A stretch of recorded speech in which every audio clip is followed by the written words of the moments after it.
acceptable to continue those rules for public hearings? Okay. Okay, we're ready. Go ahead.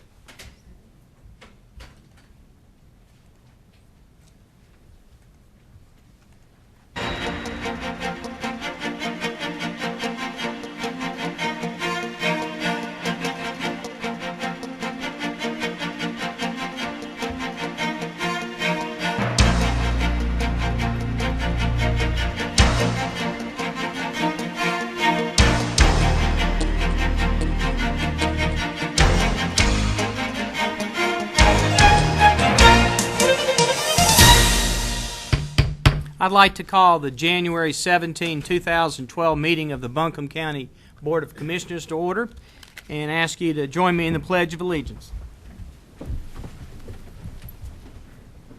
I pledge allegiance to the flag of the United States of America and to the republic for which it stands, one nation, under God, indivisible, with liberty and justice for all.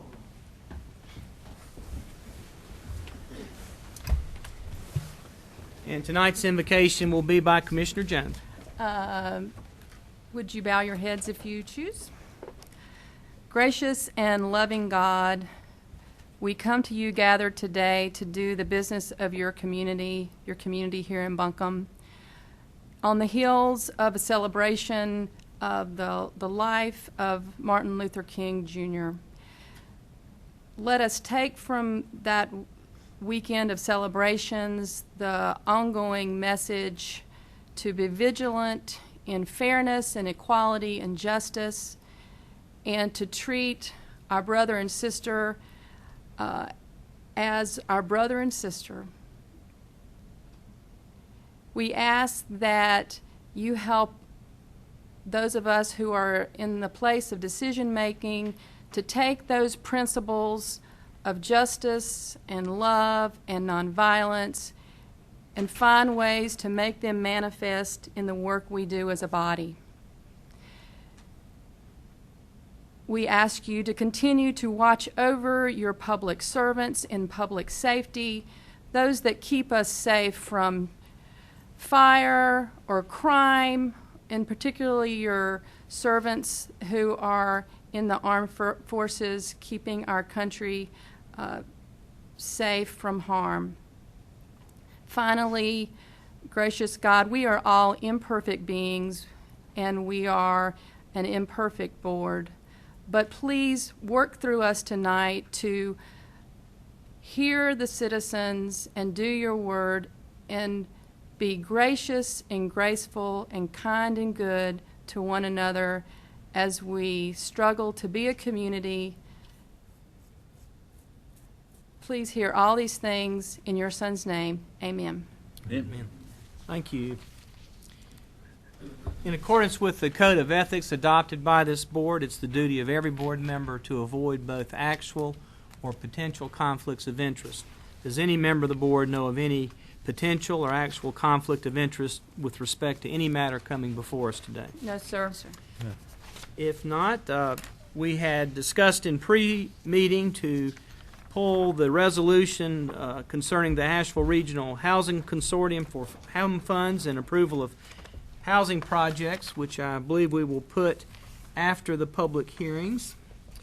And we will be moving Know Your Numbers employee incentive to after poverty prevention assistance. And then we'll also have the first public hearing be the amendment to the North Carolina Community Investment and Assistance Grant. I believe those were the changes that we had discussed. Is there a motion to adopt that amended agenda? Mr. Chairman, if I may, my recommendation was that we move the resolution that Donna Cottrell is going to do to after the poverty prevention and the Know Your Numbers, so she can have her her business done here prior to the public public hearings. Take that as a motion. Second. All those in favor say aye. Aye. All opposed, no. The motion carries 5-0 to adopt this amended Thank you. budget agenda. Budget comes later, a couple months. We'll talk about the budget. All right, first up we have This my numbers got scrambled here. Tim Rhodes, with Program Administrator for Economic Services, concerning our poverty prevention assistance programs. Mr. Rhodes, thank you for being here, and thank you for your good service.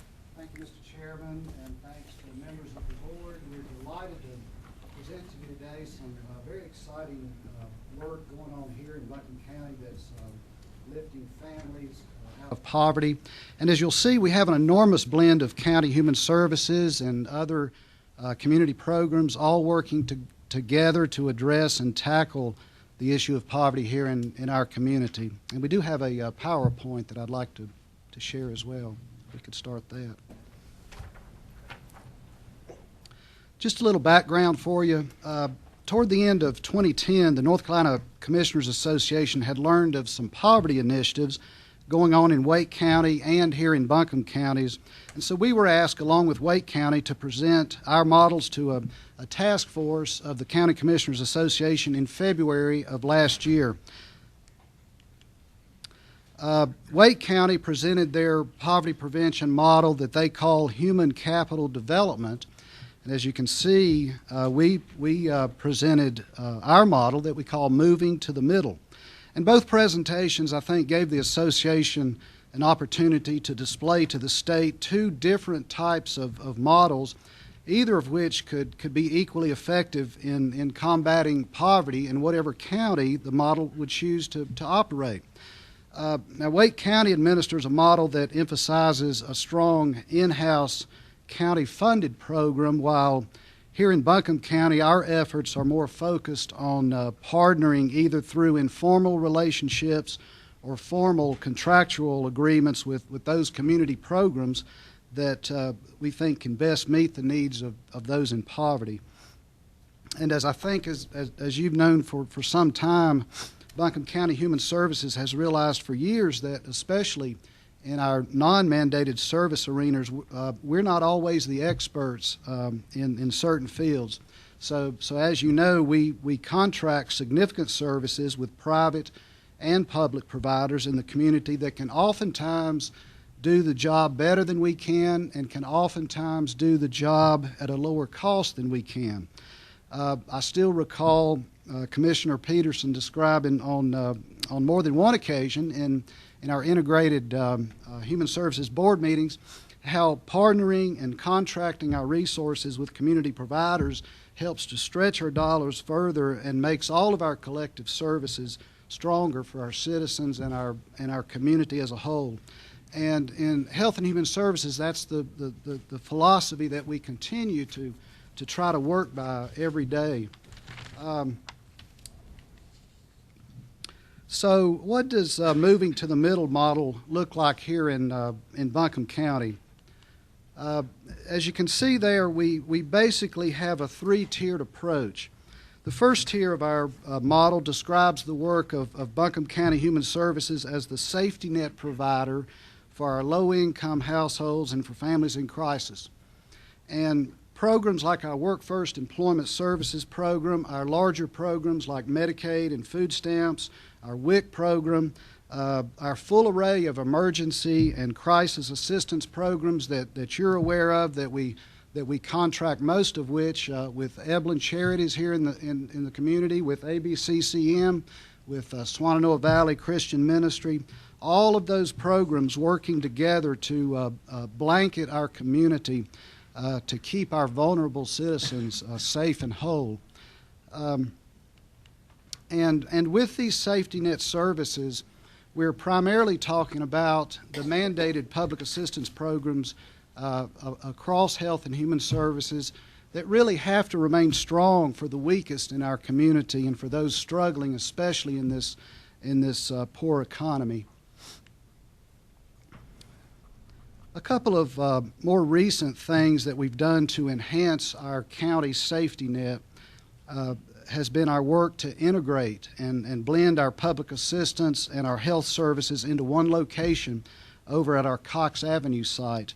The second thing we've done over the past couple of years is to implement a system of no wrong door access to services that need to find us and need to get to our services. We know that those members of our community living in poverty, those that are struggling in this current economy, really deserve a human services system in place that works efficiently for them and that's easy for them to access. They've just simply got too much on their plate. They've got too much to worry about in their day-to-day lives than having to call us, having to make an appointment for an interview, then having to travel uptown for what traditionally might have been a lengthy interview for services, and oftentimes having to see multiple people. They've simply got other priorities in their lives, like looking for work, working multiple jobs at low wages, caring for their children or caring for their elderly parents, struggling to keep their car running, struggling to keep their heating source in place or their heat from just simply running out. So today we're really pleased to share with you that Buncombe County Health and Human Services is making it much easier for citizens to be able to attend to those daily needs.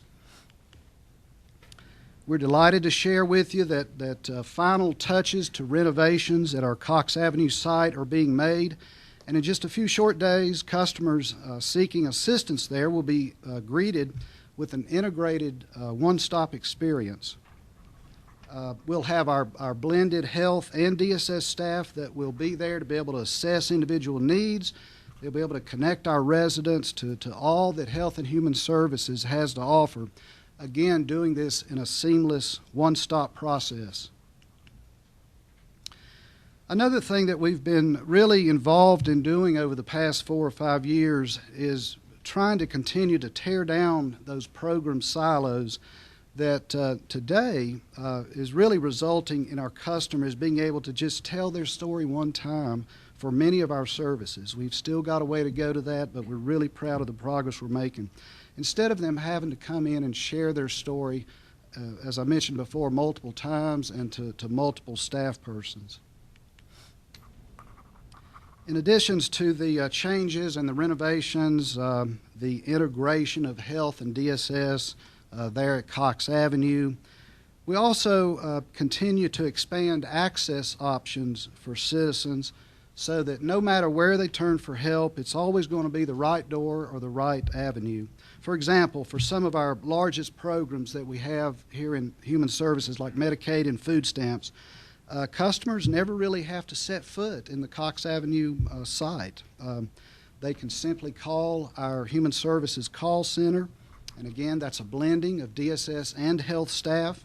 They can call that number at 250-5500 and apply for those services right over the telephone. They can do that today. And today, it's really a more simpler, a briefer process than it may have been several years ago. And all of that thanks to a new automated system that we have called Medicator.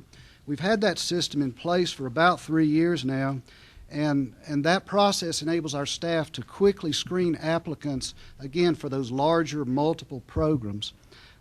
Or folks can request that our call center staff mail them an application for services.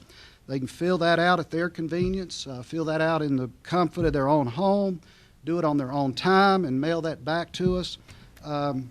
Folks in the community can visit one of our community sites. For example, you're familiar with Human Services West out in Leicester, on Leicester Highway for the Leicester community. Also through a contract that we have with United Way, folks can even call 211 after normal business hours and on weekends, again, to apply for those largest human services programs that we have, doing that right over the telephone. So again, our philosophy and our work over the past couple of years is just doing whatever it takes to make access to our human services as easy and convenient for our citizens as possible. And we also know that there are folks that still like to have that personal contact. They like to have that one-on-one interview.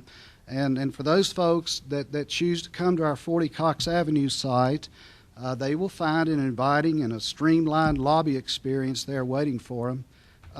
It'll be an atmosphere that will be complete with automated options. If they have forms that they just want to scan in right then and take them back, and so they don't have to leave the originals with us, they don't have time to see a person and need to get that information into our system, they can do that right there in the lobby. We have other automated options where they can apply for services right online in our lobby if they want to do that. They can register to see a receptionist if they need to do that. They can register to see a caseworker. And we're really proud that if they register to see that caseworker, their wait time to see that staff person is going to be less than 10 minutes today. So again, just doing everything we can to make that process as easy as possible for citizens that are extremely busy today. We also will have greeters there in the lobby that will help folks to work that process, especially when we open that new lobby. And I really want to stop and say that all of this is happening through the vision and the flexibility that you as a Board of Commissioners has given us to enable us the freedom to be innovative, the freedom to be able to shift and move existing dollars and resources around so that we can minimize the fiscal impact of all these enhancements and all these improvements that you're seeing. So we thank you as a Board of Commissioners for that. The second tier of our moving to the middle model involves, again, what I'm sure you know as the massive array of human support services that we're blessed with here in Buncombe County. These services that both support our county safety net Tier 1 programs and also support those anti-poverty programs that we have in our community. We'll talk a little bit later about. Those are our Tier 3 programs.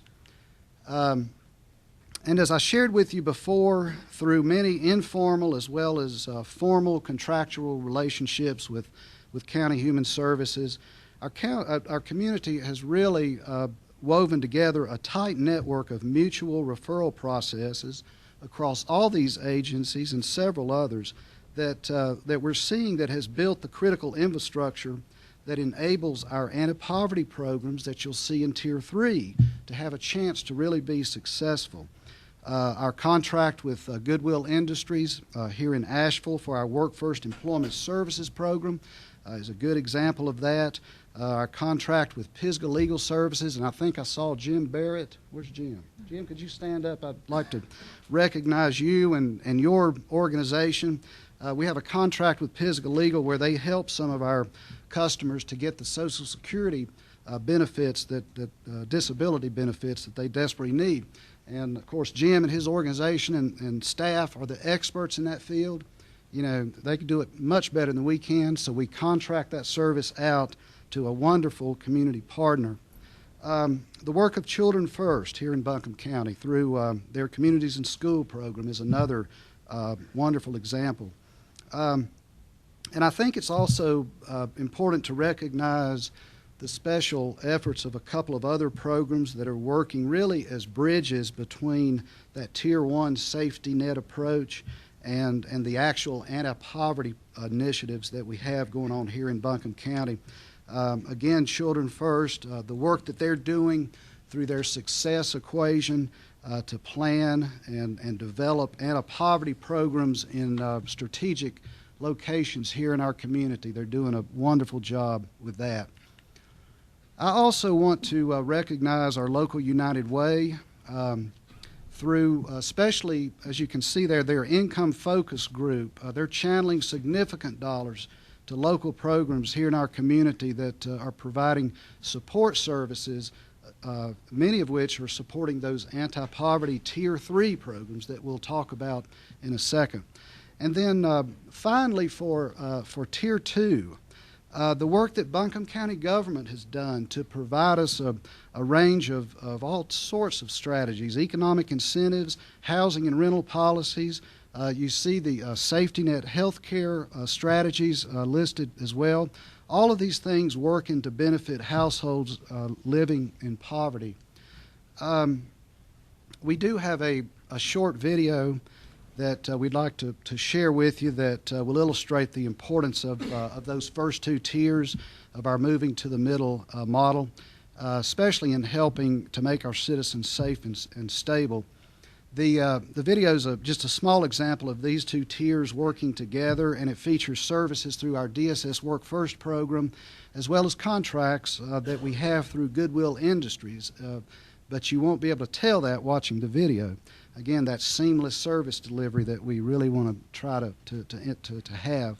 And we also, in this video, will feature a partnership and contract provided by AB Tech. And I think I saw Hank Dunn. Hank, would you stand up? We'd like to recognize Hank and the work of AB Tech, and especially those contractual arrangements and partnerships that we have with their institution. And I encourage you, as you watch the short video, to keep in mind that there are dozens of other private, public, and governmental services here in the community, some of which we've showed you earlier, all partnering as a network that really could share a similar video and tell a similar story. So.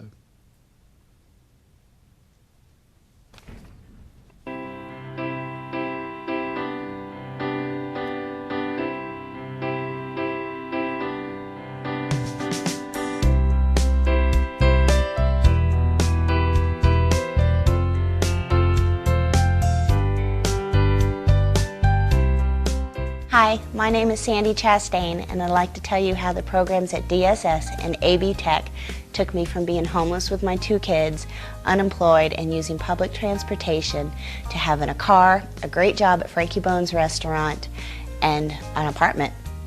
I went to DSS when I moved into a homeless shelter with my children, and they helped me with food stamps, Medicaid, child care, and a work first check. And they sent me to the Aspire class at AB Tech. There I learned many things about myself and skills that I possessed that I didn't realize I had. They also showed me how to further my education and introduced me to JobLink, where I found my great job, the great job that I have now. The staff at both AB Tech and DSS helped me overcome any obstacles that got in my way. They guided me to public housing and resources to furnish my house. After I obtained a full-time job, they helped me get a car, and when it needed repair, they helped me to repair it. It took a lot of work and a lot of paperwork, but if you follow all the guidelines, you will achieve independence. At times I didn't think I could do it, but I got a lot of encouragement from the staff, and I stuck with it, and if you stick with it, things will work out.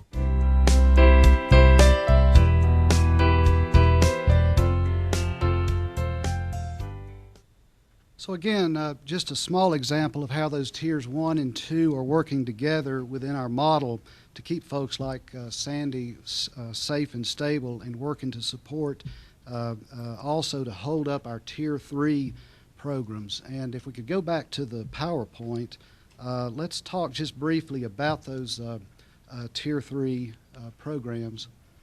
The third tier of our anti-poverty model here in Buncombe County includes partnerships with 2 nationally recognized programs that are really, I think, doing the work to begin successfully lifting families and folks like Sandy, you saw here, out of poverty and moving them to the middle. These are programs that replicate the models and successes of 2 renowned pioneers in the field of poverty prevention, Ruby Payne and Scott Miller.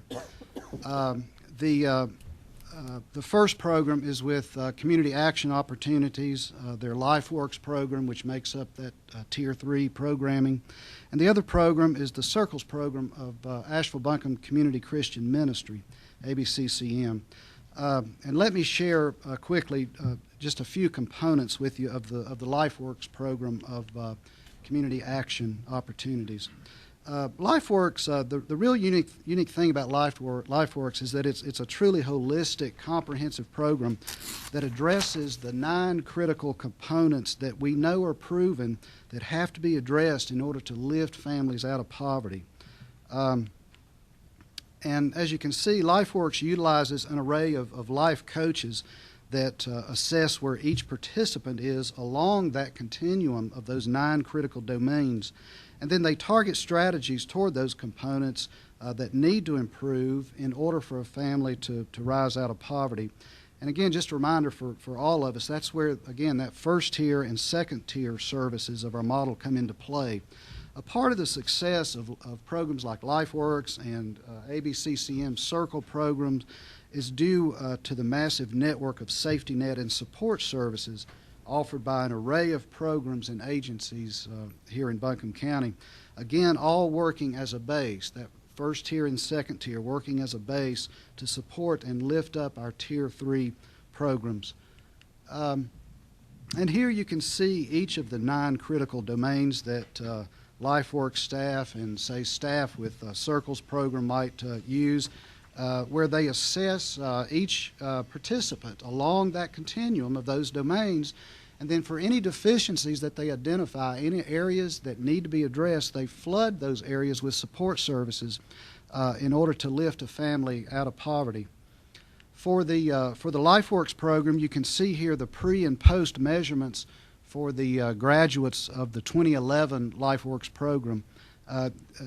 Again, those measurements that they determined for those graduates and the work that they did to help them rise above a minimal baseline to be considered successfully out of poverty.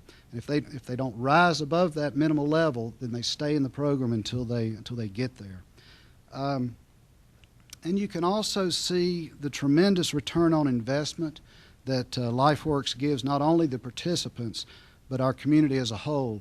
For every dollar that LifeWorks invests, the social return on that investment is $7.26, as you can see there, and that's for the 2011 graduates. The LifeWorks program has successfully lifted 100 families out of poverty since their inception about 5 years ago. And, you know, these may sound like small numbers in comparison to the total number of folks living in poverty here in Buncombe County, but we really see these as huge outcomes. With programs like LifeWorks and with Scott Rogers' ABCCM Circles program and the targeted goals that they have, and you'll hear about that to lift families out of poverty, we now have a real solid base and a model in place here in Buncombe County with those 3 strong tiers that we can build on for the future.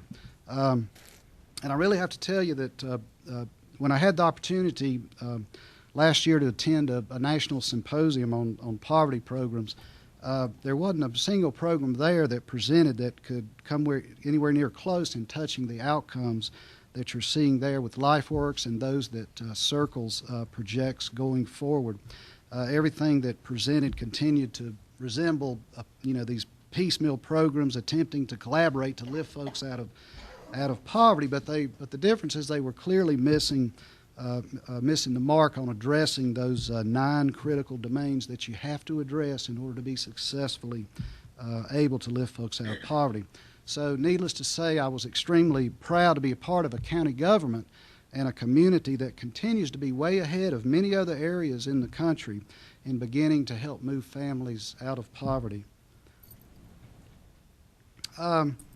Again, the ABCCM Circles program is the other newer piece of our 3rd tier of our poverty prevention model here in Buncombe County, and Reverend Scott Rogers is here to share with you a little more about that program, share some of their plans, and then wrap up our discussion with a final important component of our model, and that being the coordination of moving to the middle through their established guiding coalition.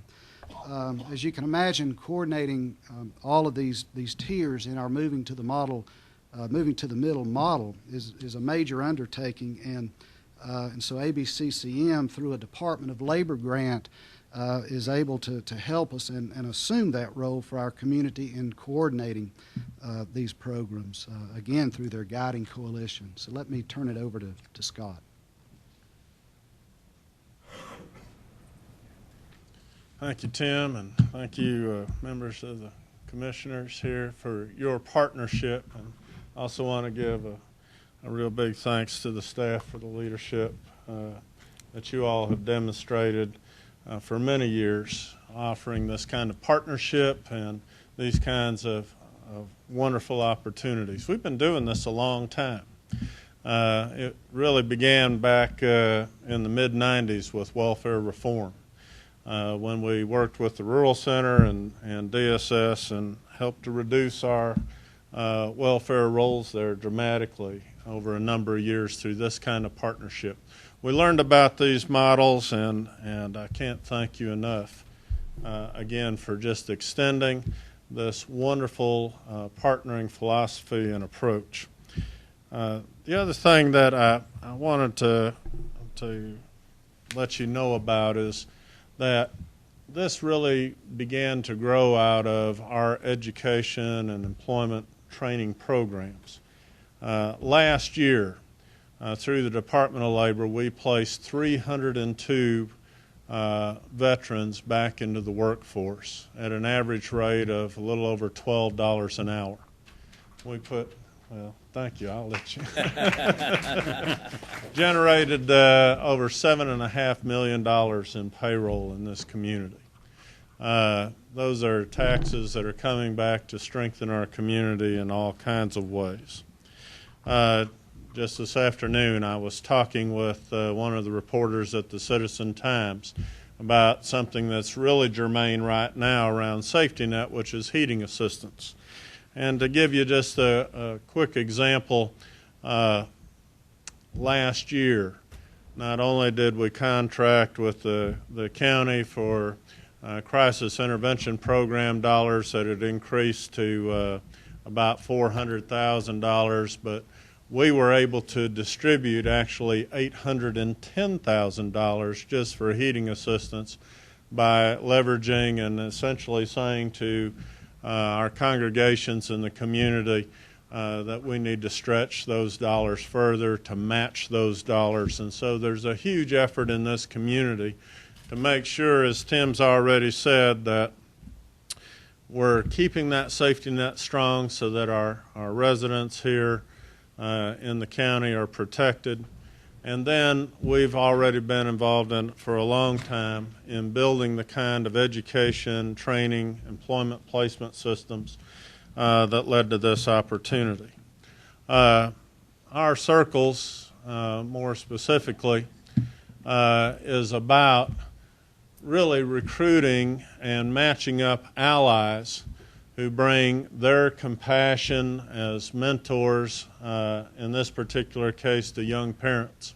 We have 4 contracts with the Department of Labor, and I guess they keep looking at us saying, how is it we give you some of the toughest folks to work with and you're providing employment?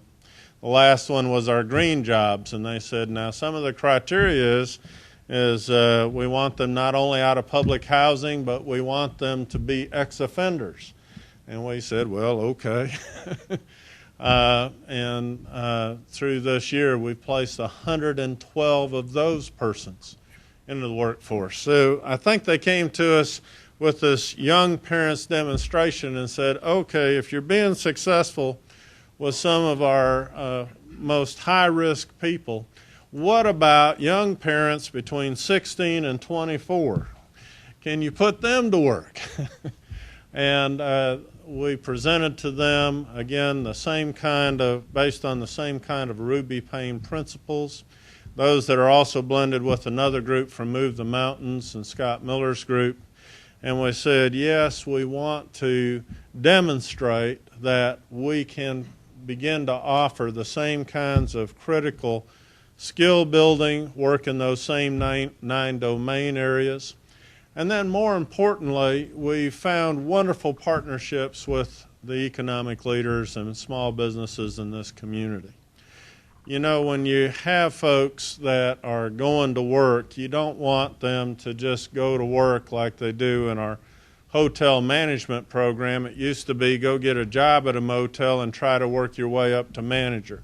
Thanks to AB Tech and Goodwill, we're putting people in as managers right at the get-go. We partnered with trucking industry and transportation, and so now we're able to offer people through 4 weeks and then 6 months apprenticeship, working at $18, $19, and $20 an hour on their way up to being their own owner-operators. We can give you those same kinds of career tracks, of course, with healthcare, with internet technologies. But the key that we found to the success, whether it's working in the green job sector or working with our veterans or working with our homeless women and children, like Sandy, who happened to be at our facility, and networked in this way, is that having an ally or a mentor, someone and a group of folks who come alongside of them, whether they're professionals or not, is the key. The other key is acknowledging that they are their own leader. And so our customers, our clients are the circle leaders. They define their future, and they're given that opportunity.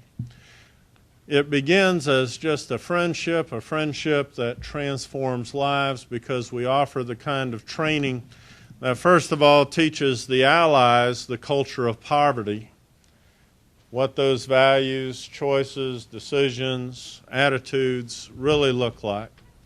But then we talk to the circle leaders and say, well, this is also what it means to have a career level mentality. What is the culture of the middle class? Why do folks look at time differently? Or why do they look at productivity differently? And so by building those kinds of bridges where both cultures understand each other, and we talk about, for example, the secrets of the middle class, we've had time and time again folks who have been homeless who, well, one young lady at 19 came up to me this last Thanksgiving and said, if my mama had known this, we'd have never ended up homeless.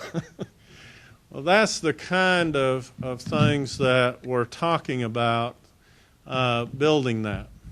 That gives you a brief overview of the Circles program, but one of the things that Move the Mountains brought to us is this idea of an overarching guiding coalition.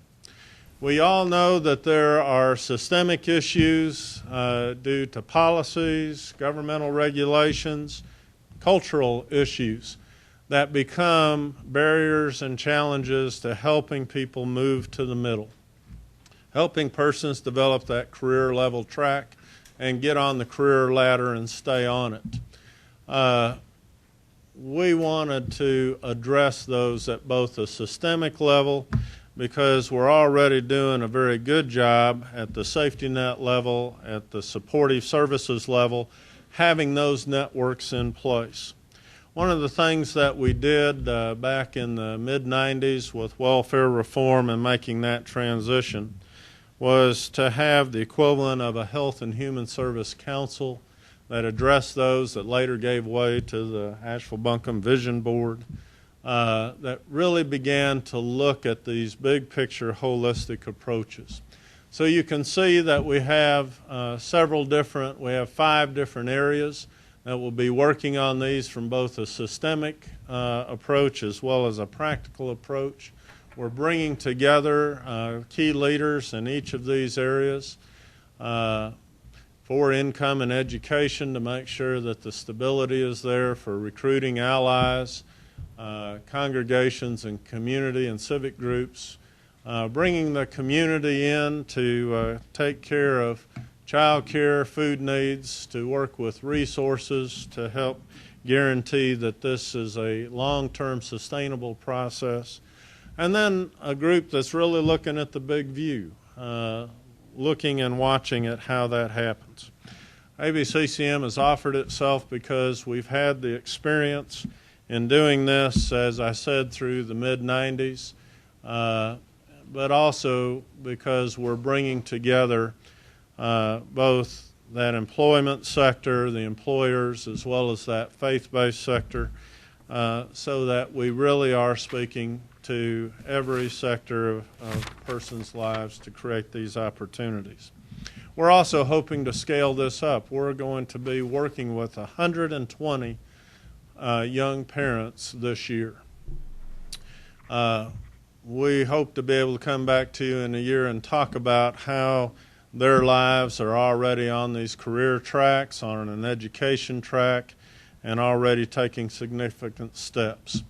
We want to offer these young people not a job at $15,000, $18,000, $20,000 a year, but we want to offer them jobs at $36,000, $48,000, $50,000, $60,000 a year, so that when they finish this curriculum, that they are prepared to take their place in society and provide for their children in a way that they could only dream of.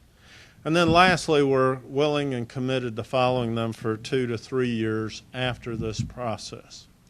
We're not just going to create a production line, we're creating a relationship line. So it's my privilege and honor to share that with you. We need your support. We do have wonderful support. Hank Dunn, for example, is already agreed to chair the Big View, and I could start going down a list of names, and I just realized if I do that, we'll be here too long.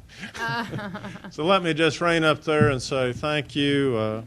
Thanks to Community Action Opportunities for their good work with LifeWorks. We're partnering very closely with them, and of course all these other providers that we work with on a daily basis. Thank you.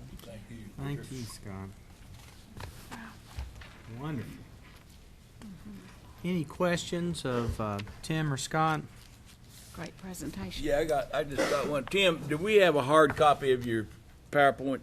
My 83-year-old, I couldn't make out every detail. We'll certainly get you one. Yeah, we'll certainly get it to you. I'd love to see that. It's great. I couldn't read them all. Yeah, we'll get it to you. Thank you. And Tim, the contracts we have with our partners, our wonderful partners, they're guidelines, they're benchmarks, there are places they have to go. It's not just here's some money, do what you can with it. Would you tell just briefly exactly. about that? Exactly. They're all outcome based, and all of those contracts speak to performance outcomes, measures that we put right into those contracts in terms of producing certain types of activities for us.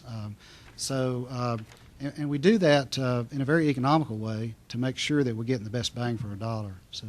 And when they don't work, and we just don't do them again. That's we try exactly something right. else, go another way. Right. And that's happened before, hasn't it? Exactly, sure has. Yeah. Okay, so it's not a freebie. It's not a gimme every time. They've got to show they've got results and outcomes that are consistent with our policies, aren't they? That's right. If the contract is not produced, then we eventually terminate it. Not that these people, not certainly not ABCCM. We appreciate you, Scott. Thank you. Yeah, other partners in the rooms. None of them. That's right, Jim. That's right. I see most of them here. Thank you all. Any other questions or comments? Excellent. Thank you very much. Thank you. Thanks for what you're doing. Next up, we're going to have the Know Your Numbers. It's Lynn Rapp, physician assistant with the Employee Health. And you're going to talk to us a little bit about our Growing Healthier Habits 2012 campaign. I'm usually not a stickler about this, but I'm actually a nurse practitioner. All right. Good afternoon, Chairman Gant, Commissioners. Thank you for having me here today. I am dressed like a gym teacher because I'm here to talk to you about healthy employees. Very excited about our new wellness program we're proposing for county employees. It's a program that will complement a lot of the other great wellness programs that we already have in place. In 2012, all employees are encouraged to grow healthier habits. As part of the Grow Healthier Habits campaign, the county would like to add a Know Your Numbers incentive for employees.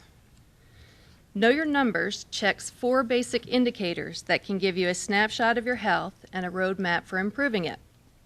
They are blood pressure, blood glucose, body mass index, and cholesterol. By knowing your numbers, you can gauge your risk for serious health problems like diabetes, cardiovascular disease, strokes, cancer. But most importantly, knowing your numbers and your risk factors is the first step towards making healthy improvements. We first launched the Know Your Numbers program 3 years ago with several large worksite screenings and had about 225 employees come out for those. The Know Your Numbers program was well received by those who participated, but there was some feedback that people would have liked to have had more privacy for the screenings and more time to talk about their results. Since that time, we've continued to offer Know Your Numbers by appointment through Employee and Family Health. Office appointments offer the advantage of privacy, more time to review the results, set goals, and also to link people to available resources. Offering Know Your Numbers by appointments also brings people into our office so they get to meet my great staff. check out the services that we provide, and allows us to establish a relationship. We've been able to connect employees with county wellness resources like the gym reimbursement program, blood pressure screenings, walk 100 miles, Weight Watchers, and tobacco cessation. So basically, the program Know Your Numbers will link to all the other wellness programs that we already have in place, hopefully increase the utilization, get more results. In some cases, employees that came in didn't have a primary care home, and we were able to help them get established with providers, and that's another way that we save the county taxpayers money. Offering Know Your Numbers in our office has been very rewarding, but in the past 3 years, we've only done about 50 of those visits. So the utilization on it has not been huge. That's where you come in. The proposed Know Your Numbers incentive would reward employees who come in for Know Your Numbers and then reward them again if they follow up for a second visit and show improvement. We're proposing that benefited county employees who come in and get their numbers checked would receive 4 hours of HHE, which is probably not a term you've heard before. HHE is healthy hours earned leave time. Every employee that got their numbers checked a second time, 4 to 6 months later, and shows improvement in one or more numbers would receive an additional 4 hours of healthy hours earned time. The maximum number of healthy hours earned that any employee could get in a 12-month period would be 8 hours. And the details of how the program would work, HR-wise, details are in your packets. Cost of the program obviously would depend on utilization, but the cost right now for one open heart surgery in the U.S. is between $60,000 and $200,000 each. One heart surgery. If we prevent one, we've paid for the whole program. We have the potential to lower our prescription costs while increasing productivity and quality of life for our employees. Win-win-win. Our intention is to reach more employees and also to reach and help the employees that are most at risk.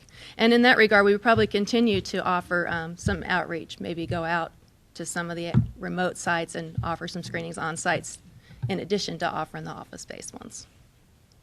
I promised Rob I wasn't going to bore you with any statistics, but I have a few. I have a few that are simple and irrelevant and kind of drive the point home. First one being almost 1 in 2 adults in the U.S. has at least one chronic illness. 1 in 2. Half of you guys.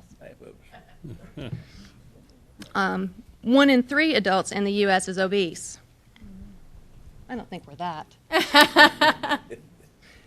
Preventable illness makes up 90% of all health care costs. And most importantly, the return on investment for prevention is between $2 and $6 for every dollar spent. I don't need to tell you all about the value of health promotion. It's really a pleasure to work for and with people who realize that good care is also cost-effective care, and that healthy employees are productive and happy employees. So I want to thank you again in closing. I want to thank you again for having me here today to speak with you about this program, and I'm happy to answer any questions that you might have. I have one question and one suggestion. So I guess one question is, this is a great program. How are we working with our most excellent health department in all this? Are they totally integrated into the process, or because they're doing some super workplace, getting the word out to the whole community, and I just want to make sure that we're on the same page with the good work they're doing outside, that we're benefiting from that internally as well. So I am linked in with some of the work that's going on in the meeting, but it's kind of funny you say that because Gibby's here. I've missed a lot of the meetings because I've been busy planning this one.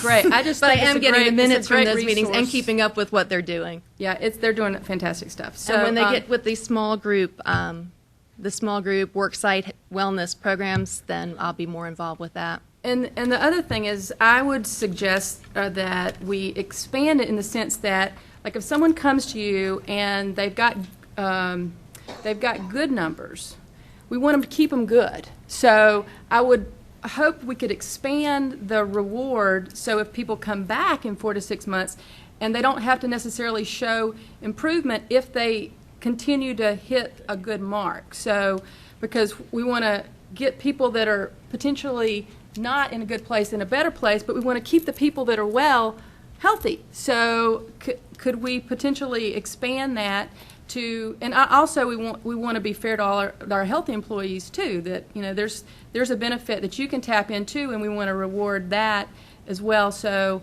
I would just ask that we expand that, and I don't know if I need to, how I need to do that, or if you need Hey, to make a motion. Yeah, I'll be happy to make. I'll see if anybody else has any question, but I'd be happy to make that motion. So I move that we wholeheartedly endorse this campaign, and also expand it to include ways to reward healthy behaviors and maintenance of healthy know your numbers outcomes. Second. Okay, it's been a motion by Commissioner Jones, second by Vice Chair Stanley. Is there any discussion of the motion? I think this once again shows the cutting edge of the policies in our county. I think last night, I believe it was the first time I saw it, that ABC News is starting this healthy kick thing. Some doctors saying how to, it was all this know your numbers thing. Almost the same thing. He They got probably it came from- there and picked that up. They I got don't it know. from us. They asked me, yeah. Yeah. But they gonna make a lot of money off of it. We probably gonna. He's right. He has a new book, I think. He said they say he's the #1 first-class doctor. But we will save a We lot will of money, save a lot of money. as Save a lot of money. Rap said. Yeah, and we have to credit Mission Hospital too, because they've been doing a Know Your Numbers campaign for a really long time too. So they've kind of started it in the community, getting the word out there too. And AB Tech has had this program many years ago, several years ago, and it's very beneficial. I highly endorse it. Call for the question. Good. Thank you. Okay. Thank you very All much. those in favor of the motion, say aye. Aye. All opposed, no. Motion to expand and Your numbers. know your numbers is endorsed and You gotta expand. be the first volunteer. I will. Yes. Too late to be first. All right, thank you very much. Next, we have Donna Cottrell. Let's talk about, let's do housing first, and then we'll go into the public hearing, the first of 4 tonight. Donna, thank you. I'm knocking things over. Chairman Gant, members of the board, the resolution before you is for the 2012-2013 home funds, and we're seeking your approval of staff recommendations for this funding. This year's funding was, or is, substantially less than prior years. It was cut by approximately 40%. So planning staff advertised for applications. Those applications came in and they totaled $403,500, and we scored those applications, and the staff recommendations are as follows. Well, first of all, I should say we received applications from Mountain Housing Opportunities, On Track, and Eblin. So we had approximately $217,360 of home funds to allocate, a county match of $75,000, and $74,999 of unused funds. So the recommendation is to fund Mountain Housing's down payment assistance and for $77,360 and $18,500 of county match. The residences at the Glen Rock for $140,000 of home money. On Track, $16,500, and Eblin, $40,000, and a Tier 2 emergency repair program of MHO for the $74,999. So that's the pot of money that we've got from the past. So they're getting funded. It's from that other pot. Yes, yes.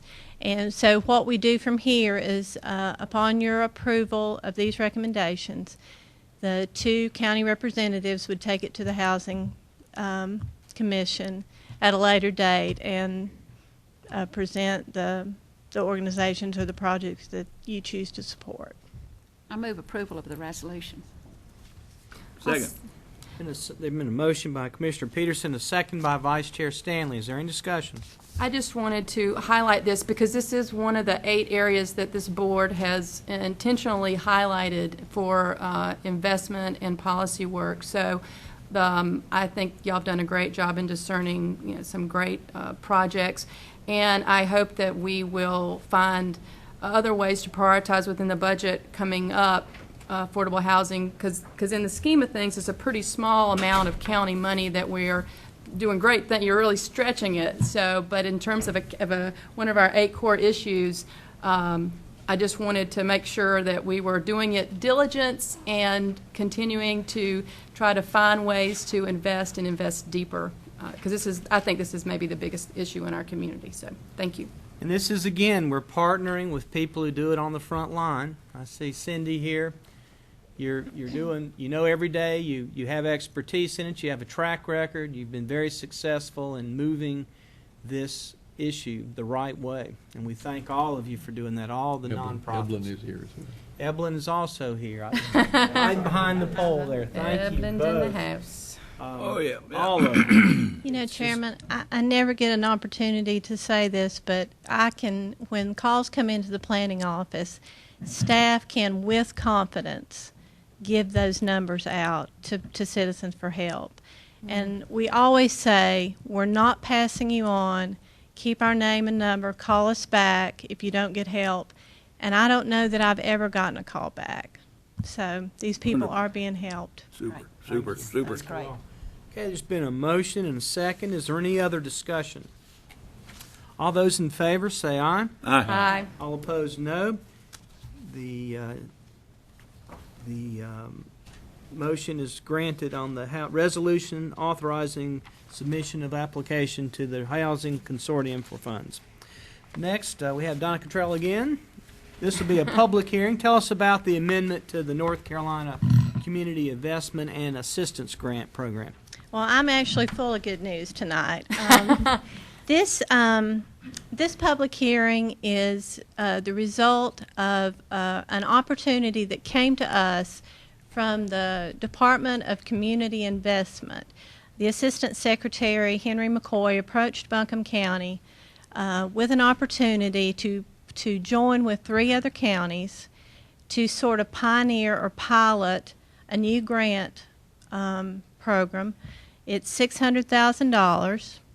We would, it's actually a 3-phase program. They did phase 1 with East Carolina University, where they had a small pot of money and they distributed it with some small counties, and with the idea of taking what they learned and taking it to these 4 counties. And these were counties who had been very successful in being effective and efficient with that CDBG money. So I think Buncombe County should be very proud of that. But so what we will do is we will partner with the North Carolina Sustainability Center in assessing the problems. And not only is this an opportunity for Buncombe, but it has the potential of being a sort of a stepping stone for all the western counties.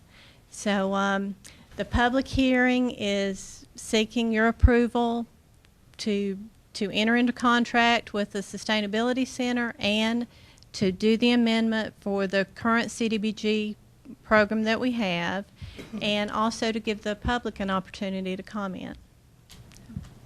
So what is the county money here? There actually is no county This money. is all state That's the money? good part. That's the real We good like part. that.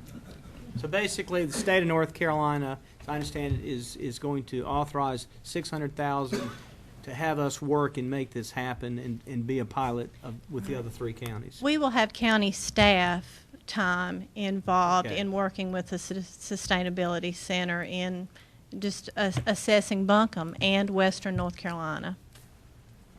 Very good. Any other questions before we start the public hearing? All right, we will start the public hearing at 5:29, and our rules are, as I said in the pre-session, 3 minutes. If you have 10 or more people that wish to give their time to you, we'll give you up to 10 minutes. So I'll start the public hearing at 5:29. Any members of the public wish to be heard on this amendment? Yes, sir. If you'll come up and be. No, not yet. No, This we're not- is a different. This is for the amendment on the North Carolina Community Investment and Assistance Grant. Thank you, though. Any comments on this particular program? That's next. Yes, sir. If you'd go up and tell us your name. It'll take me longer to walk there than what I want to say. But we want to see you. Yeah, right. Don Lilienfeld. I think this is basically a no-brainer. I mean, it's not costing us any funds. We have investment of staff time, but that's an investment of staff time. And so, as an individual, I say, let's do it. Thank you. Thanks, Don. sir. Any other public comment on this program?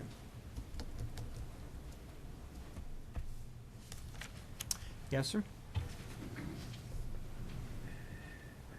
I'm Phil Bassessi, and I'll speak now as a part of the Black Mountain Housing Commission. Sustainability is where it's at. We in our mission are going to try to work on a program of maintainability so people can stay in their houses. Makes no sense to spend $600 for a junky trailer that costs $300 a month in utilities. That's not affordable housing.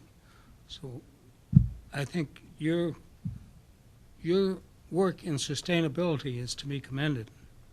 Thank you, sir. Thank you, Phil. Any other comments? If not, I'll declare the public hearing closed at 5:33. Is there any comment with the board? Move to approve the amendment. Second. Been a motion by Commissioner Peterson, a second by Vice Chair Stanley. Is there any discussion with any other board members? If not, all those in favor say aye. Aye. All opposed, no. We will adopt the amendment by a 5-0 vote. Next, we have Debbie Trumpy is going to talk to us about the lighting standards, the zoning ordinance text amendment. Okay, and John's going to lead off. Okey-doke. I'll just listen. Yeah. Mr. Chairman, board members, tonight I want to come and talk to you about outdoor lighting standards that have been put together by the planning board. I guess this has been a 3-month process to try to put it through the planning board to start working on the standards. Last year at your retreat, the board instructed us to come back with lighting standards that dealt with commercial, new commercial property. I'm sorry to say that it's taken us this long to get them, but I mean, as you recall, we dealt with asphalt plants, retaining walls, something to do with vacation rentals, and a few other things, plus just the daily or the weekly agenda commissioner that the planning board gets together and talks about subdivisions and zoning changes. And you recall we've had a couple of those recently. So what the planning board did, we came together with a model ordinance to give to the planning board. And at that point, they definitely wanted to investigate further. They asked us to bring somebody in from city planning staff, somebody from Progress Energy they wanted us to be involved with. They also wanted a lighting engineer to come and sit down and talk about lighting standards. They also wanted somebody from the sheriff's department to talk about security lights and glare and what that does. And also put together a matrix to show what other counties were doing and municipalities within the state. So that whole process took some time. Plus we had some advocates that really wanted to be involved and to get their input into the proposed ordinance. So we've been through that process, and the planning board felt like that, okay, we need to go past commercial and start talking about some residential aspects. Tonight we're going to talk about the proposed standards. There's obviously some lights that we will prohibit. Talk about the types of fixtures, talk about lighting and glare and trespass of lighting, look at outdoor parking and loading, temporary lights, the pole-mounted dusk to dawn security lights, and also vehicular canopies, gas station canopies that everybody does have an issue with. So I want to ask Debbie Trumpy to come up. She'll go through the ordinance as it was presented by the planning board, and then we'll be here to answer any questions that y'all may have.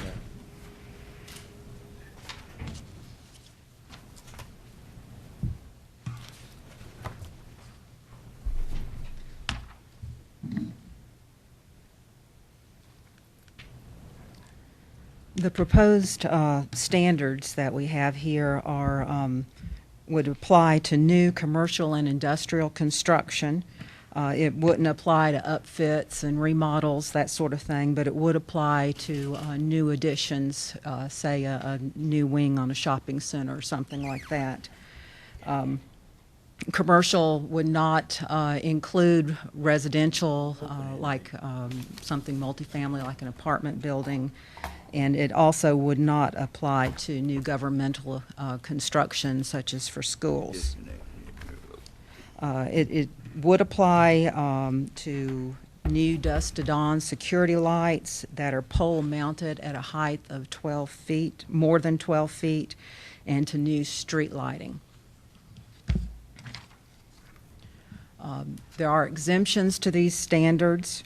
All residential lighting would be exempt except for those dusk to dawn pole-mounted security lights. Any lights required by federal, state, or local laws would be exempt. Seasonal displays, of course, would be exempt. Lighting during emergencies and used by emergency personnel would be exempt. Temporary low-intensity lighting would be exempt from these standards, but it would require a temporary lighting permit. And then temporary lighting for public purposes such as highway construction or utility repairs would be exempt from these standards. Prohibited would be high-intensity lights such as searchlights and laser source lights. They would be allowed with a temporary permit for no more than 5 days and permitted only for a specific event. Upward directed lights would be prohibited in order to reduce glare and light pollution. Any lights that could be confused with a traffic signal, of course, for safety reasons would be prohibited. And strings of lights, unless they are for seasonal decoration, would be prohibited. These standards would regulate the intensity of light and the lighting fixture type. Maximum light levels are set to prevent light trespass and glare. Light trespass is when light spreads across the property line. And glare is when your eyes are adjusted to one particular light level, and then something brighter is there, and it can cause some vision difficulties because your eyes are not adjusted to the brighter lights. The maximum light level that would be allowed at a property line is 0.75 foot candles. And that is about the light amount that you would need for facial recognition. Maximum light level at rights-of-way would be 3 foot candles, and it's a little bit brighter, and that's so that you could see intersections and drive turnoffs well. And there's an average maximum light level for an entire developed area. That would be 4.5 foot candles. That's an average. Some areas would be brighter, some a little bit less. Light fixtures are required to be full cutoff or cutoff. If you look at the pictures there, the top is a full cutoff fixture, and that does not allow any light above a 90-degree angle from the light fixture or the light source. A cutoff light fixture allows 2.5% of the light to be more than a 90-degree angle from the fixture. We would require the full cutoffs where light is more than 1,250 lumens, which is roughly equivalent to a 75-watt bulb. If it is less than that, then a cutoff fixture would be allowed.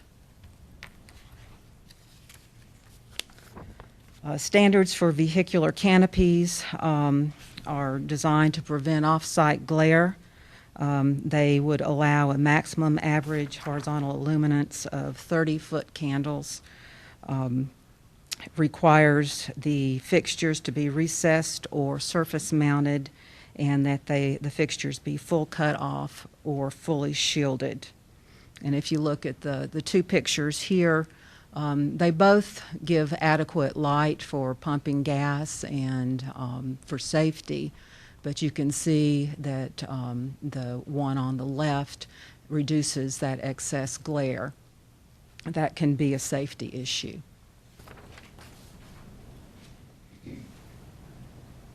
The dusk-to-dawn security lights that would be regulated are those that are pole-mounted and greater than 12 feet. The standards that are set would mitigate impact on neighboring properties.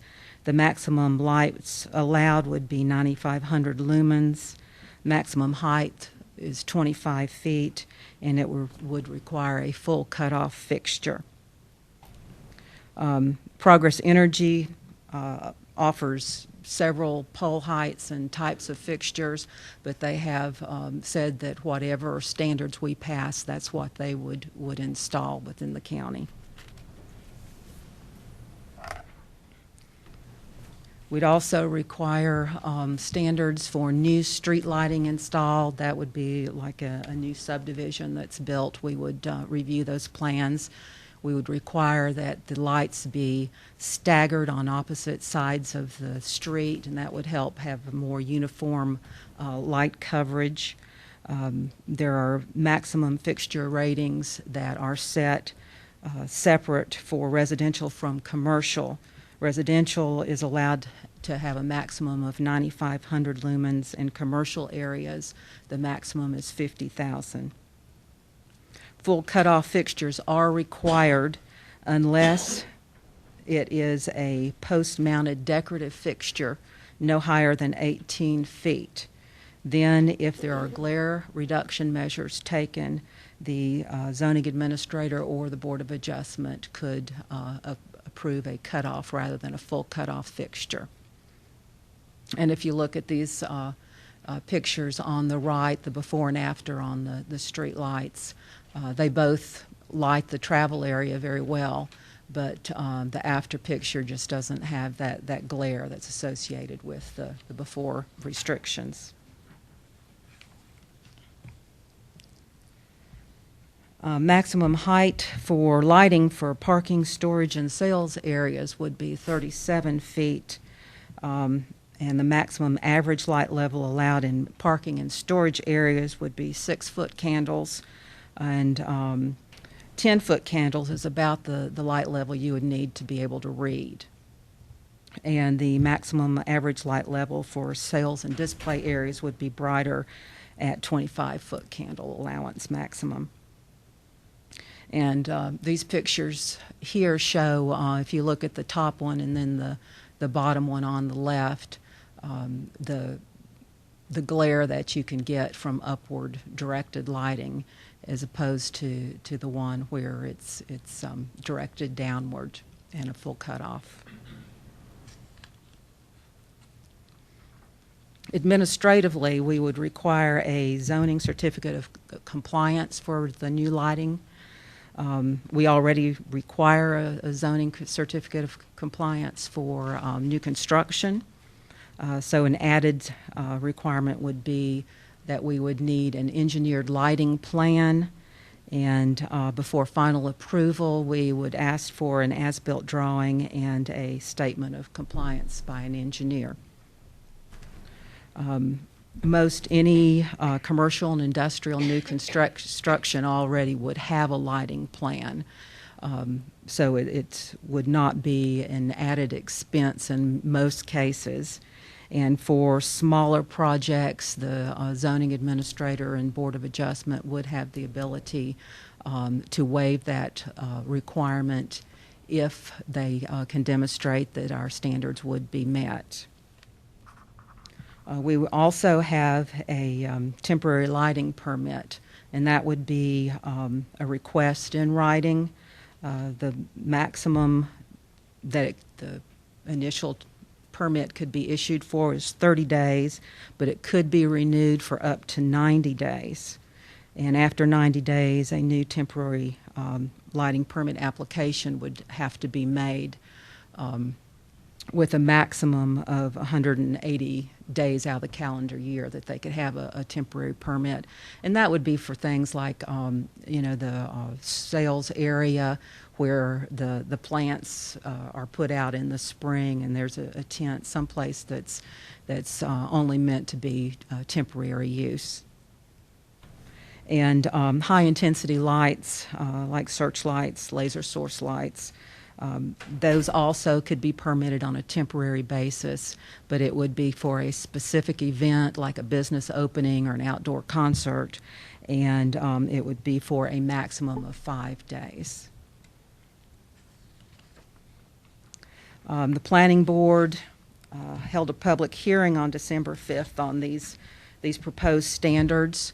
5 people made comment, and in a vote of 6-1, the Planning Board found that these amendments are consistent with the land use plan, are reasonable and in the public interest, and recommended approval of these amendments. There have been some other amendments since this language was heard by the Planning Board. And specifically, those are that the standards would not only apply to new commercial and industrial development, but would apply to also new public construction and residential construction. There would be standards that would apply to all dusk-to-dawn security lights, not just pole-mounted above 12 feet. The suggestion is also for vehicular canopies. If they are renovated at a cost of more than 50% of the value, that the total lighting would be brought up to standards. That any time an entire assembly of fixtures is replaced, that they be brought up to standards. And that all dusk-to-dawn security lights after a period of 5 years would be brought into conformity.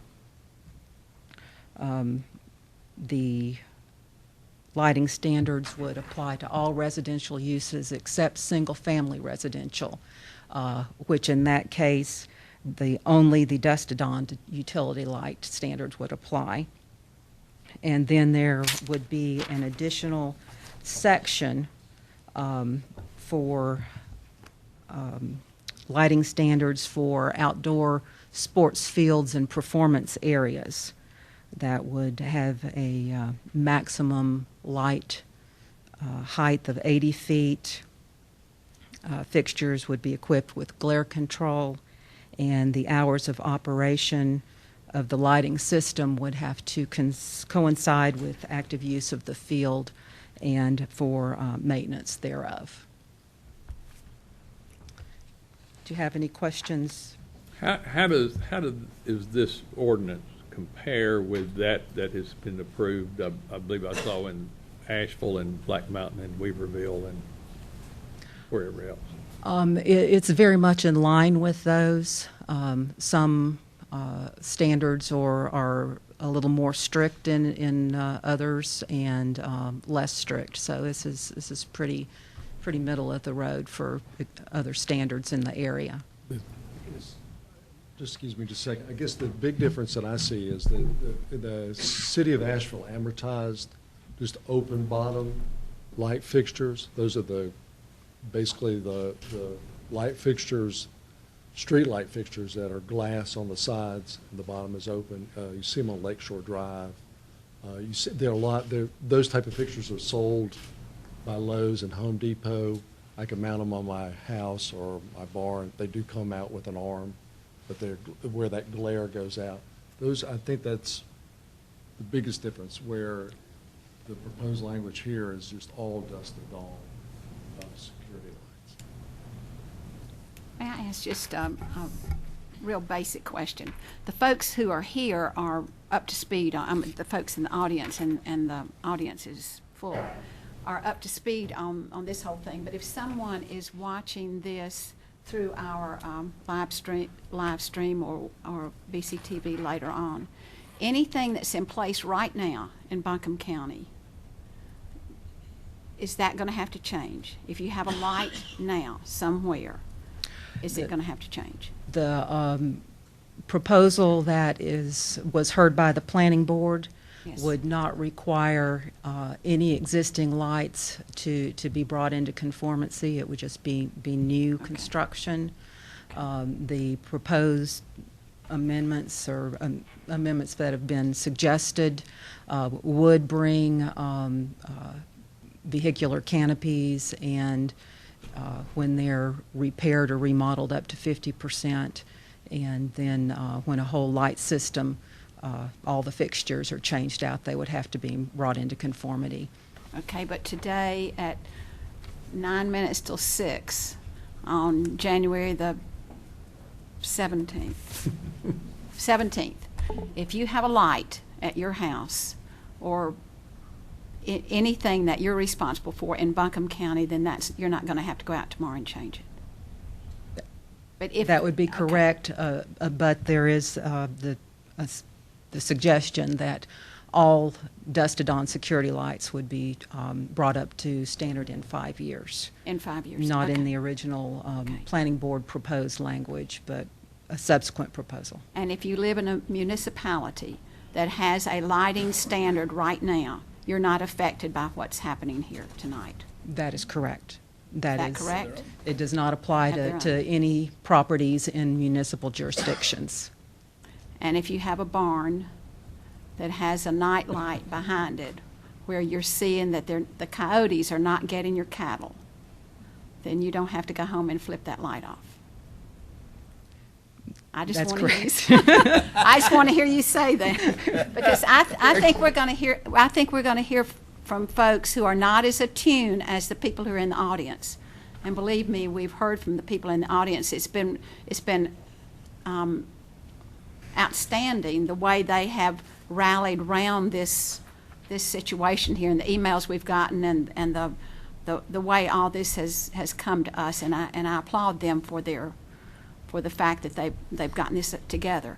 But my concern is about the majority of people who live in the areas of Buncombe County that are not in a municipality, that they are not overwhelmed by what they might hear and think that the lighting situation in Buncombe County will change today. In the future, as they might build or business is come in, then they will have to conform.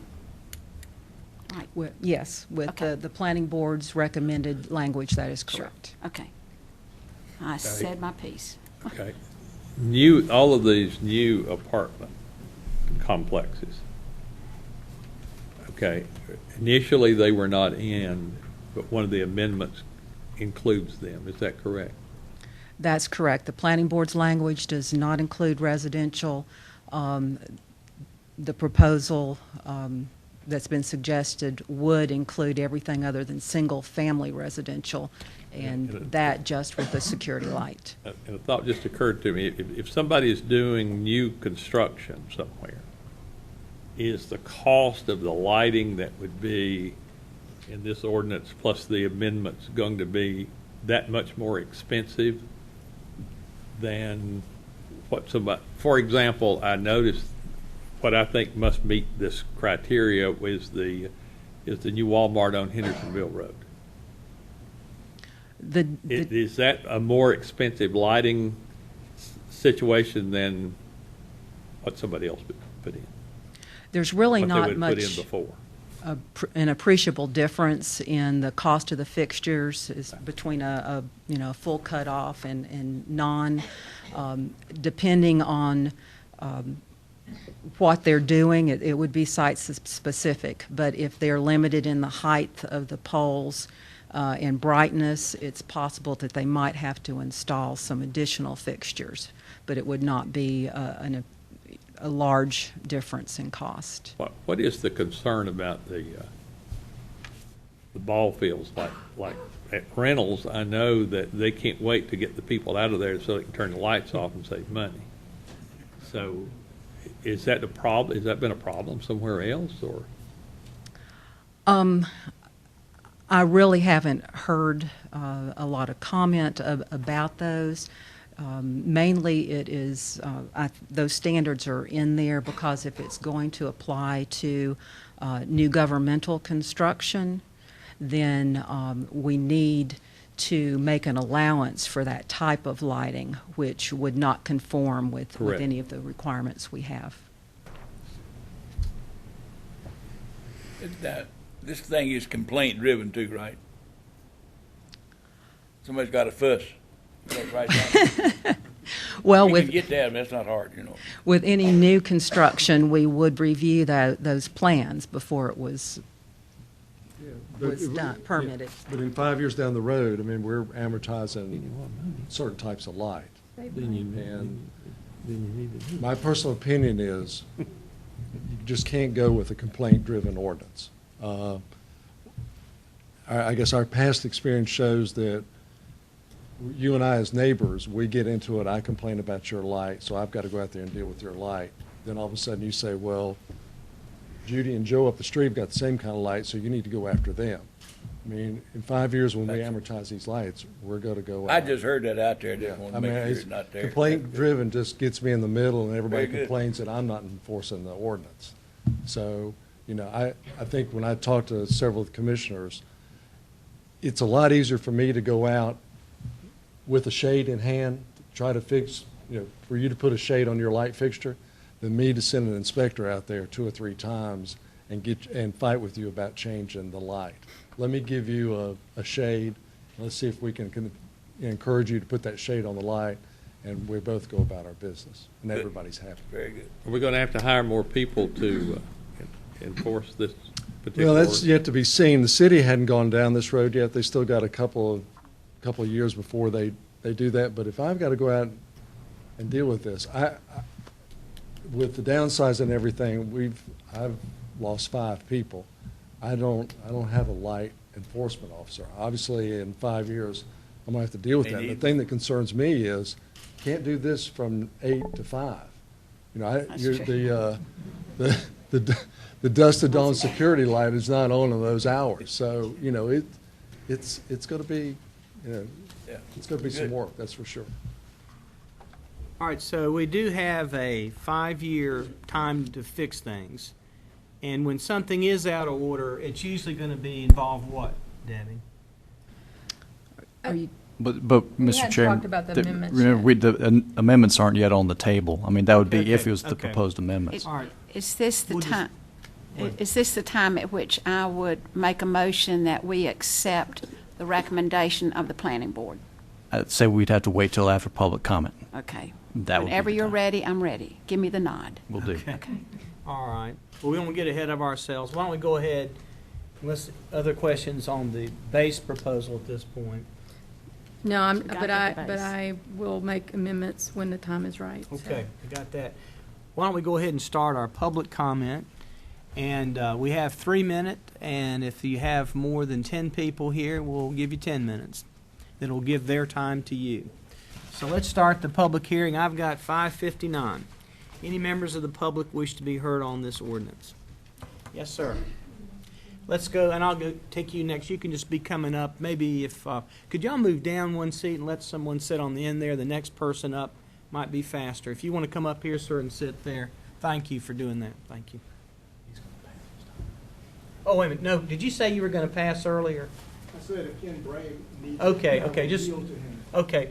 I may ask for a show of hands at some point on that, then I'll be keeping track. Go ahead, just stay, but go ahead, sir. Don Lilienfeld, I have a question. In the unlikely event that the county will have to replace the current billboards with digital billboards, would these regs apply to that? Because we have glare, lumens, and whatever involved in digital billboards, as you're all aware. And I just wonder if these regs would apply to a digital billboard. Make a public comment. This isn't question and answer, but we'll answer that. Okay. If Public other comment comments. is, I would like these regs to be applied to digital billboards. Thank you, sir. Mr. Littlefield. And did you want to give your time? I decided that I shall speak. Okay. You have every right to. You Let right her ahead. rip. Yeah, I think so. My name is Johnny Douglas. I'm a resident of Buncombe County. I'm a recently retired engineer, and my field was energy technology and public policy. It's from this perspective that I would like to offer my comments. And this pertains to the fact that this is not just an environmental issue or an aesthetic issue, but it's also an energy issue, because all of the light which trespasses in a properly designed luminaire can be, by virtue of the reflector, directed downward where it's needed. So you can either get more light for the same amount of energy, or you can actually go to lower wattage and save energy. So I support a strong ordinance on that basis, and I hope it will be made broadly applicable and implemented as soon as possible. I certainly hope that we will not have bad lighting grandfathered in perpetuity. And that concludes my comments. Thank you, Mr. Thank you, Douglas. sir. And if we'll hold your applause, I want to make sure everybody has a chance to be heard, and we will. Let's go ahead and hear people. Yes, sir. You go right ahead. Thank you. Yes, I'm Jim Brown. I live in South Buncombe County, and I attended several of the planning meetings. I've probably been interested in this issue for at least a dozen years. I'm an amateur astronomer, but I'm also a political conservative and a strong believer in property rights. And I find myself aligned with people that are probably on the other end of the political spectrum from me on this issue, because I've found that it's a very common sense issue once you understand it. And I think the fact that we wouldn't leave our door open on a cold night and heat the outside, we shouldn't illuminate the bellies of bats at night either. And you can save money on this issue. I just think it's a very common sense issue. I think it can add to the beauty of the county. I think individuals can save money over time with lower wattage, and I commend the staff for doing a very good job, and I think Buncombe County is ahead of the game by addressing this. Thank you very much. Thank you, Mr. Brown. Thank you, sir. Any other public comment tonight? Yes, sir, Mr. Brown. I'm Ken Brame from Leicester, and I'm speaking first of all on behalf of the Sierra Club. I'd like to let you know that all the members of the Sierra Club strongly support the base ordinance. We want to thank John and the staff for all the work they did to put together that ordinance.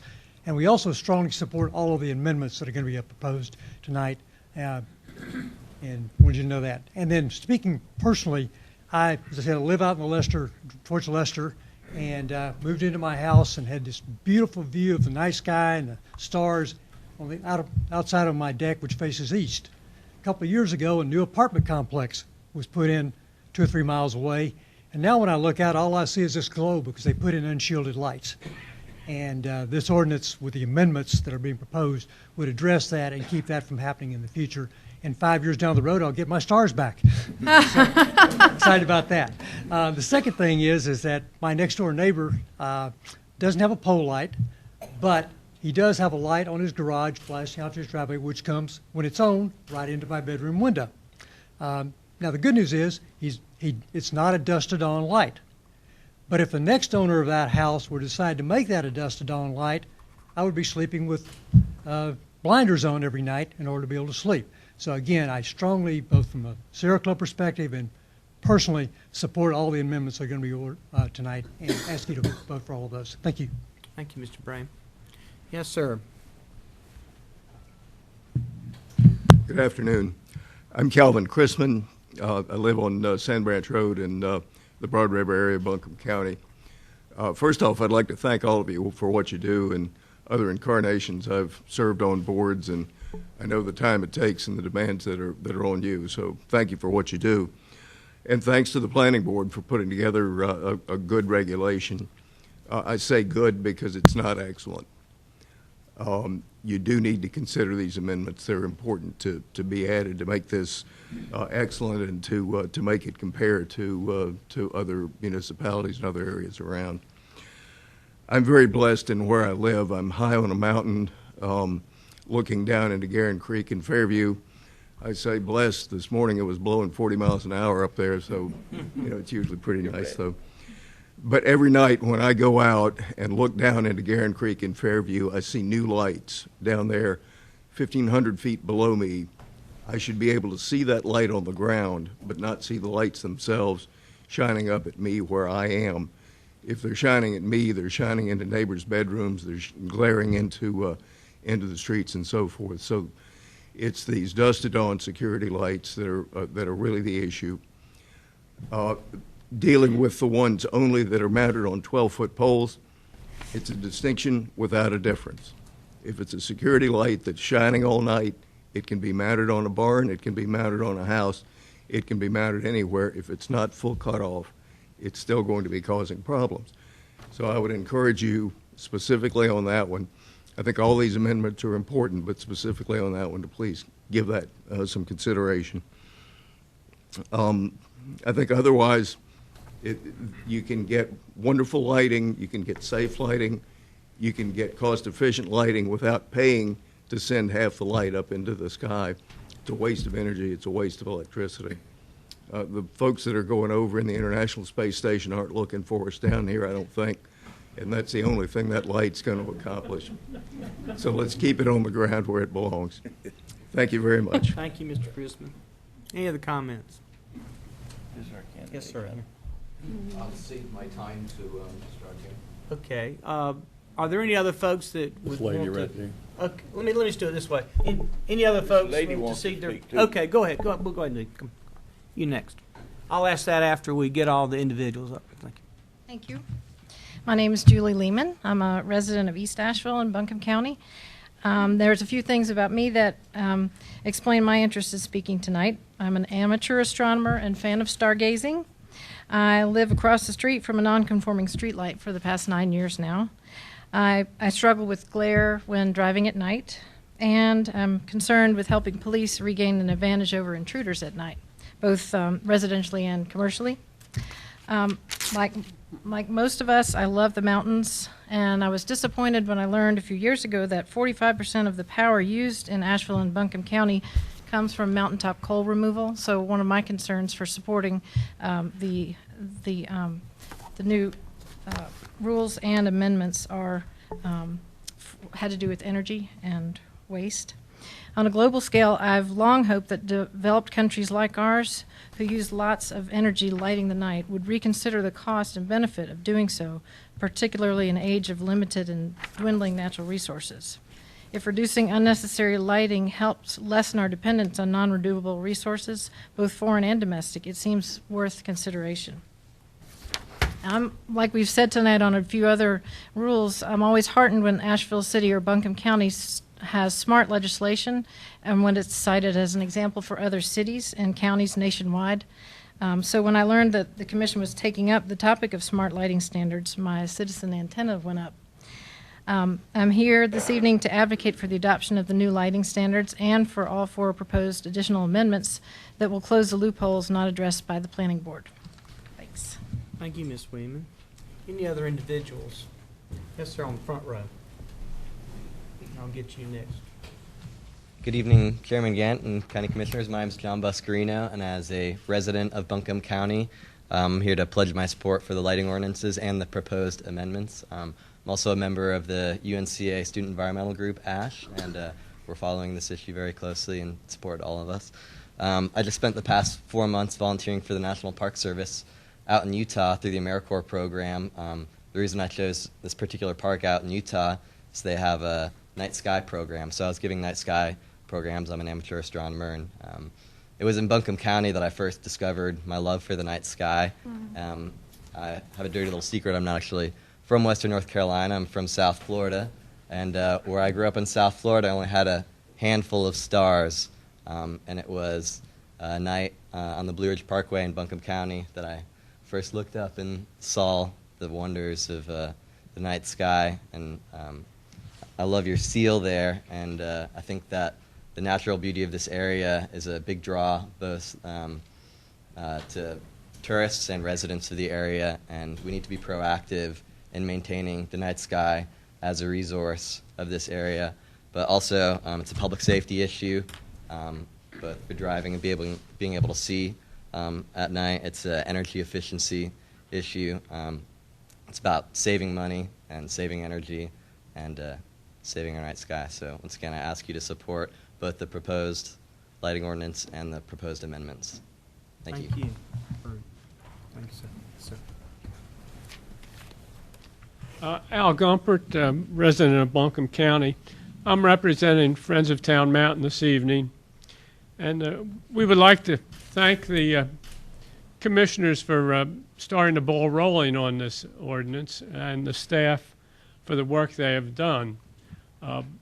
We are in favor of the ordinance.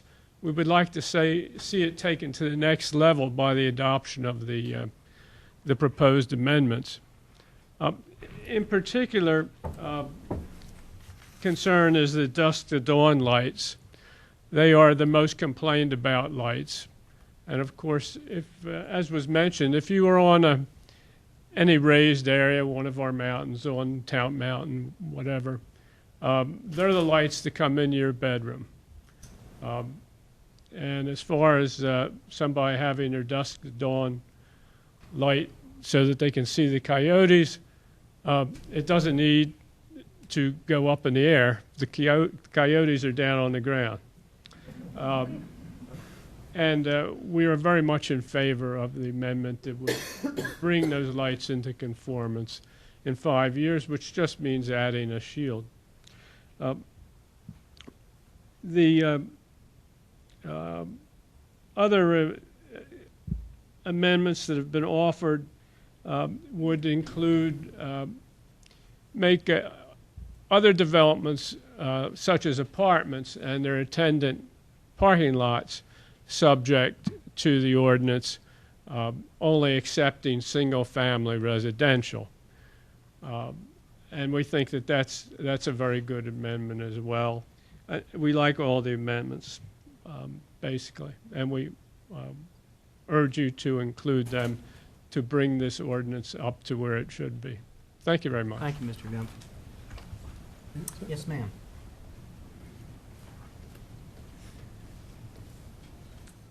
Hi, I'm Holly DeMuth, and tonight I'm speaking on behalf of the Western North Carolina Alliance. As a volunteer with them and chair of their Buncombe County chapter, we've been following this issue, and our other chairs of other chapters around Western North Carolina are also paying attention to what is going on and the example that the county of Buncombe is setting. Of course, we support the ordinance. We appreciate you all taking that initiative and support the amendments as proposed. Another way to phrase some of those amendments might be that they are a little bit more equitable.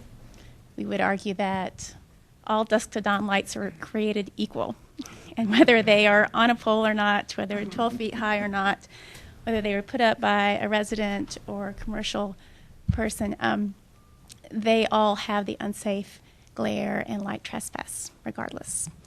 And we think that making them more equitable will also make it easier to enforce once that 5-year compliance comes down and somebody on your staff receives a complaint about a dusk to dawn light, to try to clarify if that light is still on a pole or is it above 12 feet. If we can just say it's a dusk to dawn light and it doesn't have a shield on it, let's get down to business. Makes it easier. By the same token, we appreciate the amendment that says that these rules should apply to all lighting installed by any type of entity except residential and with the dusk to dawn. This, again, if it's unsafe glare, it's unsafe glare, whoever installs it. If it's going to impair my night driving, I don't care who put it in. If it's going to impair law enforcement's ability to do their job, it needs to be addressed. And from a business standpoint, these regulations do provide the opportunity to save costs on energy bills, and many of the light fixtures are of comparable price. And we have seen here in the city of Asheville at the Shell station on the corner of Charlotte and 240 the desirable effects of having an ordinance where they have turned down the lights a bit, have reduced the glare. You can still read your fine print newspaper while you're pumping your gas, no problem. And those business owners know that very soon the other gas stations down the way will also be having the same standards, so they do not have to worry about any inequitable opportunities. Thank you for your time. Thank you. Any other public comment? I'd like to speak, and I think there's 10 people in here. Give me Okay, will everybody raise your hand? Yeah, I think. I think we got 10, yeah. You got it now. You got it, go ahead. This will be waiving your time, though. Everybody understands that. Okay, go ahead, Mr. Dragon. 10 minutes. Commissioner Gant and County Commissioners, thanks for the opportunity to speak here tonight. I want to thank John Creighton and his staff for all the hard work they did to put together this fine ordinance. It wasn't Bernie, easy. go ahead and say your name, where you're from. Bernard Arguier, live in East Asheville and Hawk Creek Valley. Thank you. Go ahead, sir. I know they spent a lot of time, and John already made that very clear. And I would like to also thank the Planning Board for their almost 3 months of processing. So they came up with a fine set of lighting standards, which I hope you will approve, in addition to the 4 amendments, which I'll address a little bit more detail. It's important to remember that these standards only impact newly installed lighting. That's already been addressed. They mandate that the lighting basically is energy efficient, it points down, it's fully shielded, it prevents unsafe glare, light trespass, and protects our night skies. And these are all important factors in a good lighting ordinance. The American Medical Association recognized in 2009 that light glare, when unsafe light glare from lights that are not fully shielded, are a serious safety risk and a health risk. And as a result, they passed a unanimous resolution in 2009 requiring and asking and requesting that cities and municipalities, governments, state, federal, use full cutoff street lighting to mitigate that glare. So that gets you in on the same page with the American Medical Association, that this is important to mitigate this unsafe glare. The World Health Organization recognized in the last few years that disruption of our circadian rhythms, which is our day and nighttime cycles of our body, do affect the production of a hormone called melatonin, which affects cancer. And they've declared circadian rhythm disruption a class 2 carcinogen, same level as lung cancer. So basically that disruption is coming from nighttime light. So it is important to try and shield these lights. Buncombe County Sheriff representative came to one of the planning board meetings and made it very clear that they're in support of lighting that's not glaring, particularly those wall packs that have no shields. That puts the sheriff's department in a more dangerous position. If the suspect's along the wall, the suspect can see the sheriff better than the sheriff can see the suspect. So compliance with the standards will in most cases actually save developers energy and cost.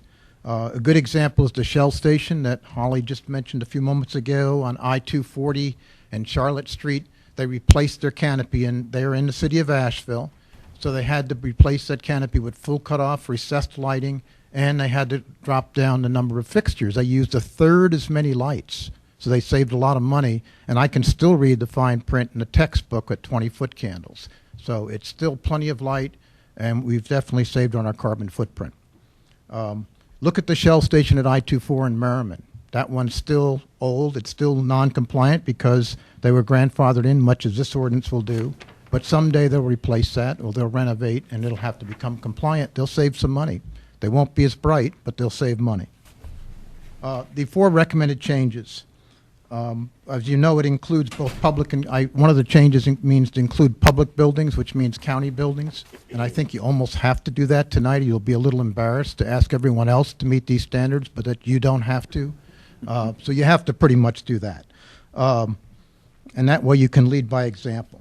New apartments are important. It is residential, but the residents don't build those apartments. The commercial developers do, and they pick the lights, and they frequently pick the worst lights, the ones that are totally unshielded, and then the residents are the first ones to complain, but they can't do anything about it. It's already there. So you need to protect those residents, not just the people who live in the neighborhoods, but the residents who live in the apartments. They're going to appreciate it as well. Dusk to dawn lights. I think most people have said a lot about those, but they are the most complained about light in the city of Asheville. I talked to Shannon Tuck over in the city quite a bit about lighting, and she gets lots of complaints about that light. And yes, the city of Asheville and Woodfin also require in 5 years that all dusk to dawn lights, doesn't matter how they're mounted, on a pole, on a building, what height, have to be brought into compliance. But it doesn't mean they have to take the light down. They have to shield it, fully shield it. Progress Energy actually is probably 50% or more of those lights come from Progress Energy, and they rent them to you. They rent it with a shield for $1.26 more a month. I wish they would do the right thing and basically offer it for the same price, but they don't, unfortunately.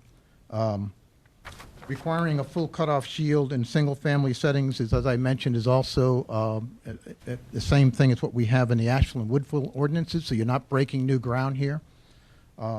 The owner can keep the light as long as they shield it. By passing these standards and the 4 recommended changes we've talked about, including those changes to bring certain types of replacements when someone replaces a whole assembly, a group of lights, or the gas station canopy needs 50% replacement, it's going to save on our carbon footprint. It's going to put Buncombe County in a leadership role for improving the quality of life for its citizens and for saving energy. I'd like, at this point, just I think you may already know this, everyone who's in this room who supports the lighting standards as proposed by the Planning Board and who also is in support of these 4 amendments that we've been talking about, to please stand up. That's pretty unanimous. So I just want you to know that there's a lot of people who are interested in this. And those dusk to dawn yard lights, one other point, for every person who has one who might feel that this is a bit of a trespass because they have to shield it, there's at least 2 or 3 people that are bothered by it. So there's a majority that are opposed to it, to tell you the truth. So it's, yes, there'll be some inconvenience, but the light can be kept as long as it's shielded. I'd like to ask you tonight, as the commissioners, to please do the right thing for the citizens of this county and pass this ordinance along with the 4 amendments. And thank you for the time. Thank you, Bernie. All righty. Any other public comment tonight? Yes, sir. I'm Phil DeSessi. I'm a professional engineer. I think I'll speak tonight for the Physicians for Social Responsibility. But my comments are based upon studies at the Chicago Lighting Institute in the 60s. That, you might remember, is when we were changing over from incandescent lights to more efficient lights. I looked at a light box. It's a white box where we study the effects of light. I reached a lot of conclusions. They were since reinforced in courses in scientific sociology and philosophy and psychology, excuse me. Now I design effective and efficient LED lighting systems without glare. The eye has a maximum acuity to daylight. So I espouse that we use, as much as possible, 5,700 degree lights. The objections to 5,700 degree lights were made in a faulty study. People perceived that more light was glary. I contend, and in fact I'm designing, put it in for permit today, shoebox lighting fixtures in a parking lot that are going to be 5,700 degree lights. I've used very few of them. It'll be one of the most low brightness lighting systems around. So, I'd also like to suggest everything be fully shielded and cut off. Sports lights, these spun aluminum things that are cheap, are a disgrace.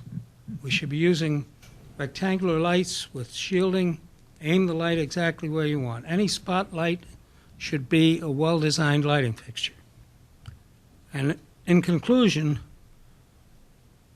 good engineering doesn't cost, it pays. Both first cost and life cycle cost. Thank you. Thank you, sir. Any other public comment? Yes, ma'am, in the back.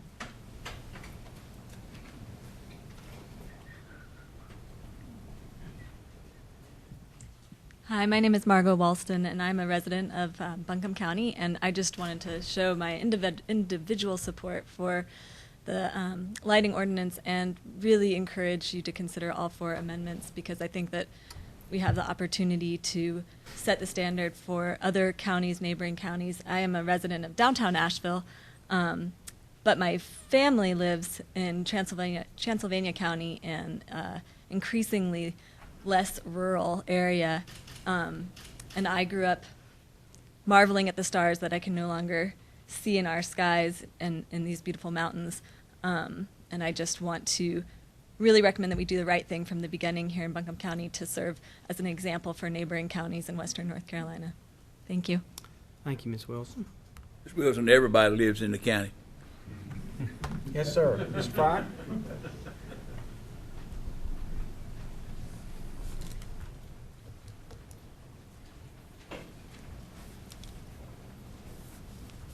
I didn't really come up here to speak, but I found some information out since I got here that we're trying to do something in a 5-year period. Mr. Creighton spoke at a meeting, and he says anything that's there, if we have to move it, it can be put back like it was existing within 180 days. Well, I heard a gentleman talking that, lights shine in windows that make you sick. Well, I live around the lake, and it's got 5 lights that shine. It covers the road, it covers the lake, it's protection for us. It may shine up, but if I put 5 shielded ones, we're going to have about 10 of them. These lights have shined in my house for 21 years, and I'm not dead yet.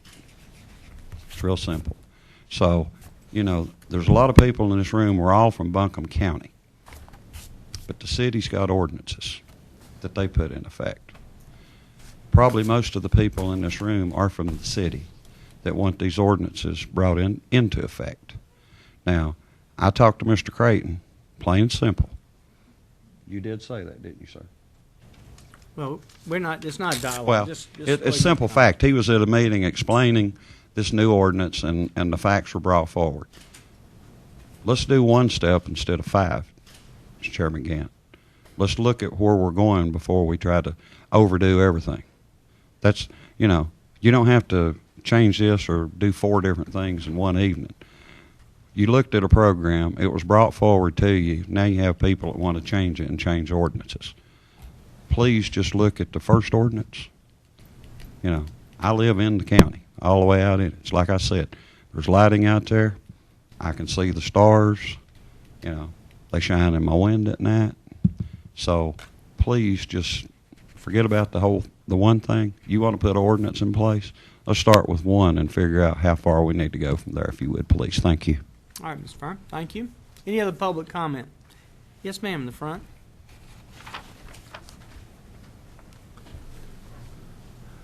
Hello, I'm Debbie Daly. I do live in the county in Enka-Candler, and my next door neighbor has one of those dawn to dusk lights, and it's not even on my side it's not on my side, it's on the other side of her house.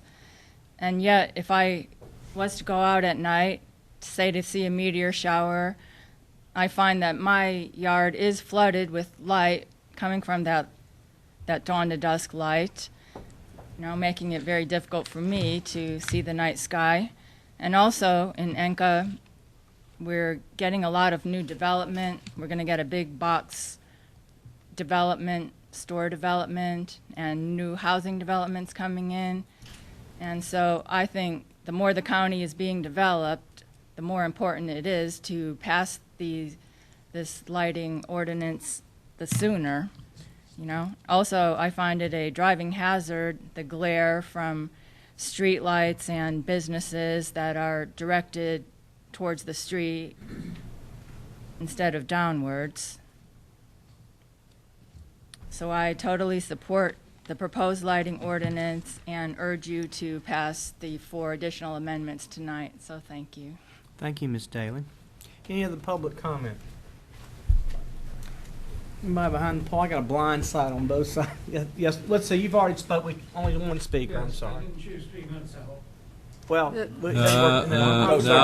we don't give them one shot. yeah, I'm sorry. You only get one Yeah, I'm sorry. Anybody else? Sorry, thank you, though. And we'll be glad to take any Now you're comments trying. and put them in the record, sir, if you Starting all want. over. Yes, ma'am, in the back.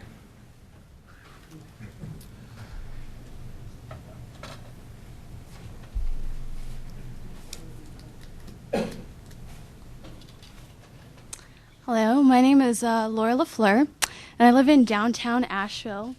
And I look around this room and I can see that I'm probably one of the youngest people here. I want to give my support for the ordinance and its amendments. And I also just wanted to make a comment about what I've heard here tonight.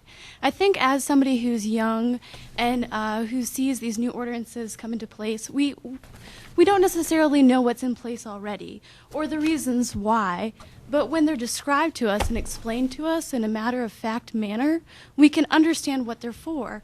I think these lighting ordinances are really important, and I know that my friends had no idea about them. They didn't even know that they existed. But once you start to talk to them about the reasons why, the fact that, the downshield lighting has an ecological impact as well. Somebody talked about the bellies of the bats and the fact that, really it does make a huge impact.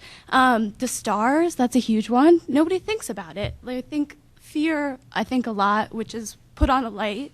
We're scared. We need something to shine out there. But really, there's certain lights that can help and certain lights that can harm. And by passing an ordinance like that, you're setting the standard for people to understand what this means, the place for people to get the education about it. So even though people may be opposed to it to begin with, it might just be because of a lack of education. And I, for one, am willing to go out there and educate. So I just want to give my full support, and thank you so much for being here to hear us tonight. Thank you, Ms. Thank Lynn. you.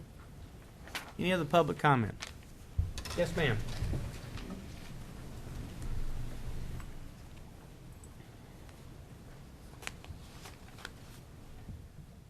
I'm Kathy Rodarmer, and I'm a resident of Buncombe Candler, live in the Candler area. And I'd just like for you to remember the elderly that have put these lights in and say they've become widowed or whatever. Who's going to pay for this? Who's going to do all this? Remember these people that have a hard time already making ends meet, that are going to have to take care of this new ordinance. I've never seen so many people that want to tell others what to do. I've never seen so many. And it's always very easy to put ordinances in like this, but it's very difficult to change it if you wanted to tweak it. That's what needs to be done, is tweak this for people that are having a hard time financially. Thank you. Thank you, Ms. Redon. Any other comments tonight?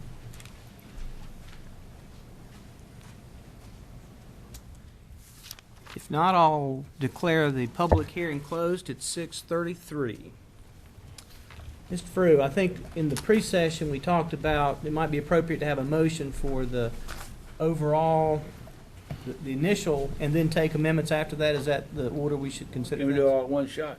Okay. I think we can. Can we do it all at one shot? I think we can. It just at this point, the ordinance as proposed by the planning board has been presented to this board for review and comment. I don't think there's been a thorough reading or understanding of what the 4 proposed amendments are. There's been some general discussion from many people who've seen them, but that's not, of course, before the board so far. So if there's any general discussion amongst the board for how to proceed with the planning board recommendation and the ordinance that's in your packet and before the board, and see if that flies, and if it's the pleasure of the board to take up the amendments, then I think you should either 1, 2, 3, or 4 or more at a time. Okay, well, is there, I just, go ahead, Vice Chair? you saying I can't make a motion to pass the ordinance itself with the added amendments that we've heard here for 2 hours? With respect, sir, I think someone needs to read the 4 amendments that are in place. I think Commissioner Jones wants to do that, don't you? All right, Go. why don't we Go go for ahead. And if it's all right, I'd say I'd recognize Commissioner Jones to read proposed amendments. Yeah, I would like to make a motion that we adopt the ordinance presented by the staff and adopted by the planning board with the following amendments. That in section, and you can pass this to Ms. Hughes so she can have that for the record, that section 78-581 add the new definition that states dusk to dawn utility / security light means a luminaire that is specifically designed to operate continuously from dusk to dawn by means of a timer or electric sensor that is used as a utility yard or security light and whose light output equals or exceeds 2,000 lumens. The next revision is to section 78-668 under the lighting standards, B, applicability. Please delete in entirety that applicability section and replace with the following. Lighting standards shall apply to all new uses, including commercial, industrial, public, and residential development, all new dusk to dawn utility / security lights, and all new street lighting.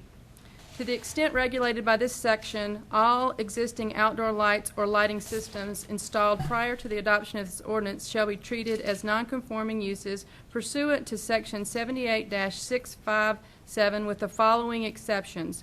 1. When a vehicular canopy is renovated at a cost which exceeds 50% of the value of the structure or is replaced in its entirety, all lighting attached to the new or renovated canopy must comply with section 78-668E.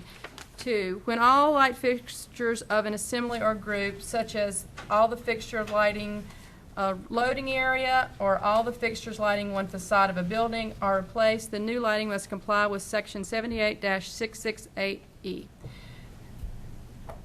And then finally, in this section, include all existing dusk to dawn utility security lights shall conform to the provision of section 78-668E within 5 years from the date this section was adopted. And then let's revise section 78-668, lighting standards under the exemptions, number 1. Please delete what is currently there and replace with the following are not regulated by the lighting standards set forth in this section. Lighting for single-family residential use with the exception of dusk to dawn utility / security lights, which shall be regulated pursuant to section 78-668E5. The next revision is in section 78-668 under lighting standards under the specifications E, number 5. Delete what is there and replace with dusk to dawn utility / security lights. Dusk to dawn utility / security light shall have a maximum rating of 9,500 lumens, shall be mounted at a maximum height of 25 feet above the lowest adjacent grade, and must be full cutoff fixtures. And then the final addition would be a new section to be added and under lighting specifications number 9. Outdoor fields and outdoor performance areas. The mounting height of outdoor sports field and outdoor performance area lighting fixtures shall not exceed 80 feet from the lowest adjacent grade.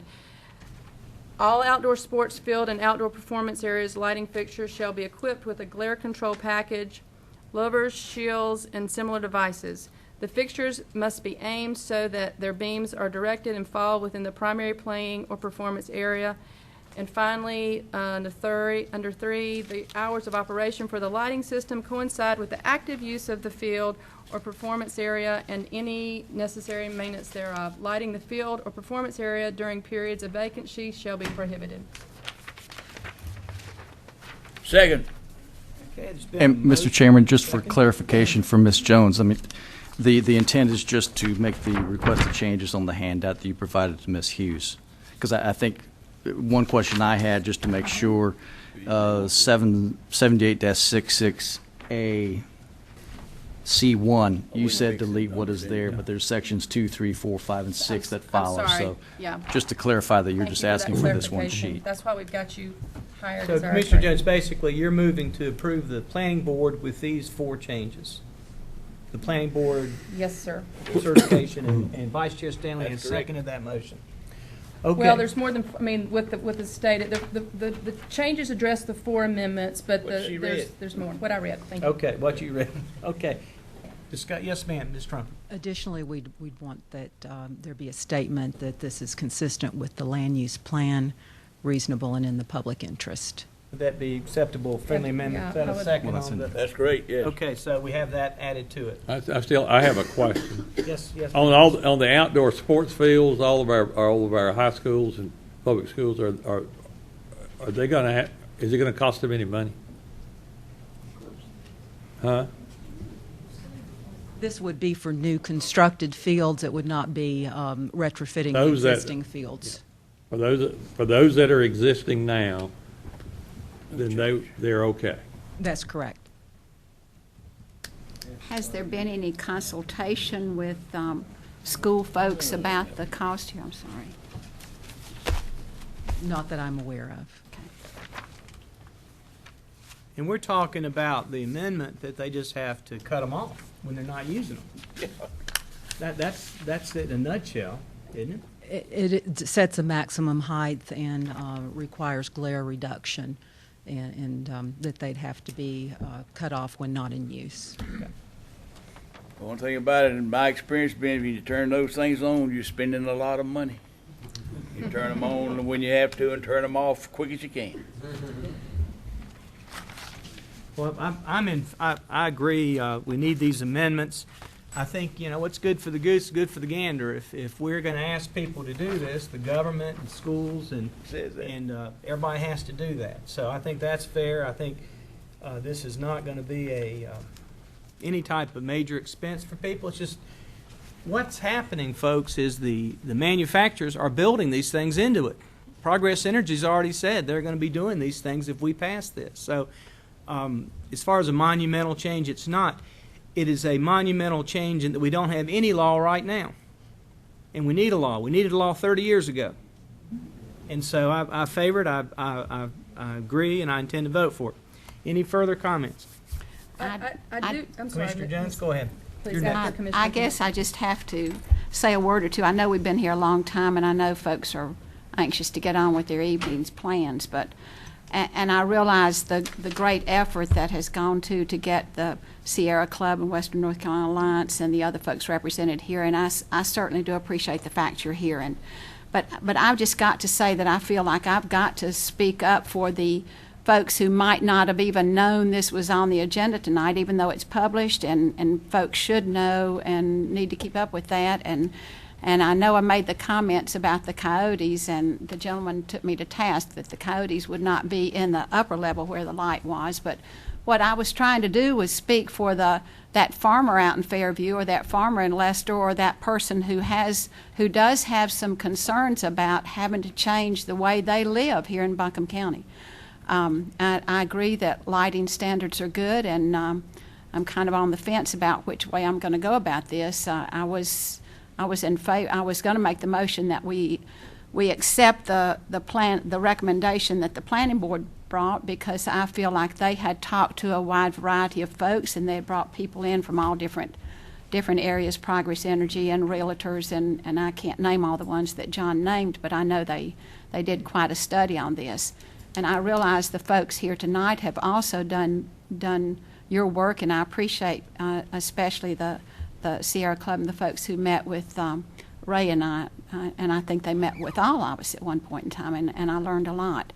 But I do feel like we've got to think about the folks in Buncombe County, the folks who perhaps, and I know I'm rambling and I'm sorry, but are not up to speed on what we're doing here tonight, and those are the people that I'm trying to make a stand for. So that's my comment. Any other comments? I would just, I thought it would be, as a great suggestion, to be concerned about what Mr. Creighton said as when the 5-year does, come about, that we are prepared and to help citizens, if there isn't a complaint, that we help them fix it pretty quickly. And then, I probably won't be here in 5 years, but I would just want to put it in the record that I think that's probably a pretty good investment to have that those shades that Mr. Creighton referred to on hand for our inspectors should that happen. And I also had heard from the community that there is willingness and eagerness to think about how to support the staff and how to facilitate that happening, that we would be concerned about any burdensome cost that would be impaired. So the folks that mentioned that they're interested in that, let's go forward in good faith and do that as well. So I thought that was an important point, and one I just didn't want to be lost for the record. Very good. Any other comments? Then I will call the question. All those in favor of the resolution, including the amendments articulated by Commissioner Jones and seconded by Vice Chair Stanley. All those in favor say aye. Aye. All opposed, no. No. The vote is 4-1, Peterson against. Thank you. And that will be, if anybody, we're going to go on to other public hearings. People are welcome to stay. If you want to take a minute, I know a lot of you are interested in that one. We'll just take a 30-second break if you'll. Thank you for being here.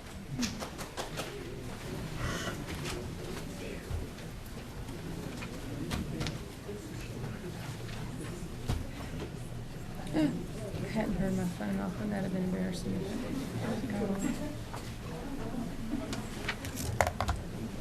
Thanks for catching that.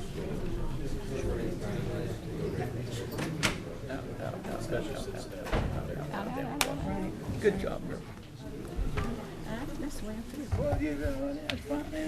Okay, tell them to quit standing there talking. Okay, we're going to go. We're going to get going. Let's. I know. I'm going to admit I've already missed it. Thank you. What time is it? Clear the room. Okay. Clear the room. Let's go ahead. We'll get started with our next agenda item. That is the public hearing on the Community Transportation Program grant application. Bless your heart. Here you are. Thank you very much, Mr. Chairman and Commissioners. My name is Hope Bleeker, and I'm with the Land of Sky Regional Council. I'm part of the Mountain Mobility Administrative Staff, and it's very nice to be here to present the Community Transportation Program 5311 grant application. Is that thing on? I can't hardly hear it. Makes my ears. Sorry, I might just be soft-spoken. I need to Can you get hear me all closer to it. right? Thank you. So sorry about that. I'm here to let you know that Buncombe County is eligible to receive state funding assistance through the North Carolina Department of Transportation to help pay for the administrative and capital needs of its community transportation system known as Mountain Mobility. The public hearing that's being held tonight is to receive local comments on the proposed Community Transportation Program 5311 grant application, and this public hearing is a requirement of the grant process. The staff is planning to apply for a total of $365,315 in state funds for administration and $462,460 in state capital funds. The local match that is required for the grant application is $115,856. Under the capital portion of the application, we are requesting funding for 3 conversion vans, 9 lift-equipped conversion vans, 2 mobile radios, and 5 desktop computers. All of the vehicles which are proposed for replacement under this grant application have exceeded their useful life based on mileage. Most of these vehicles have in excess of 100,000 miles, if not 120. We're planning to replace them in the next fiscal year.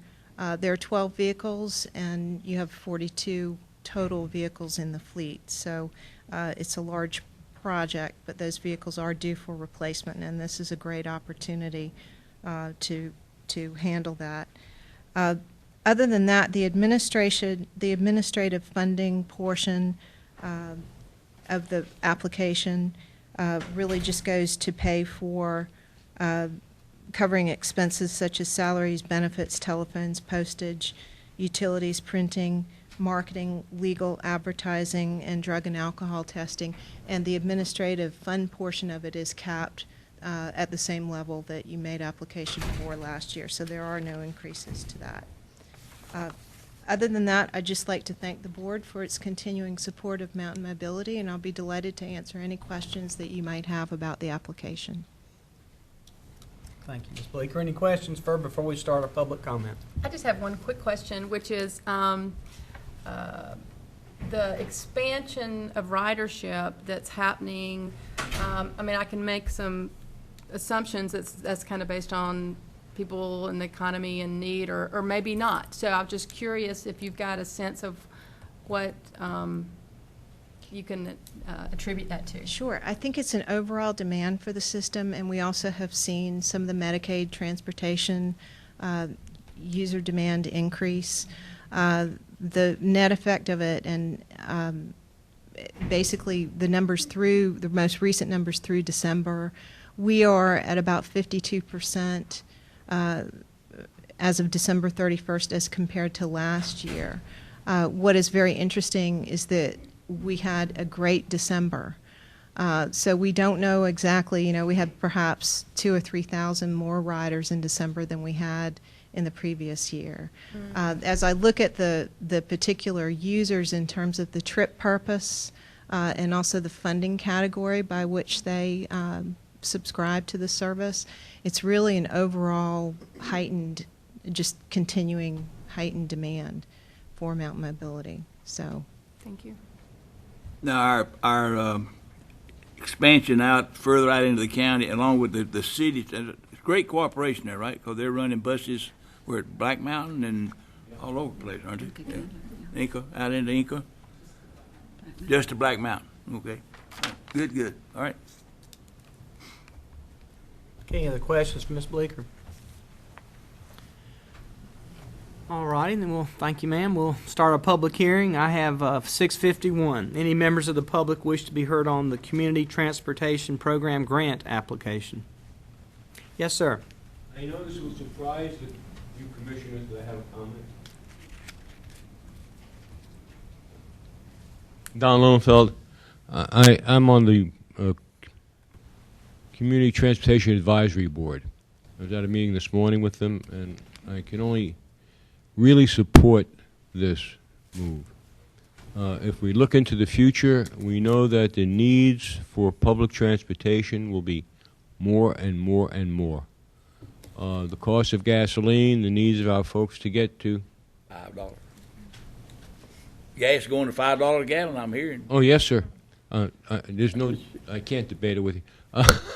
Anyway, the point of the matter is that the needs are high.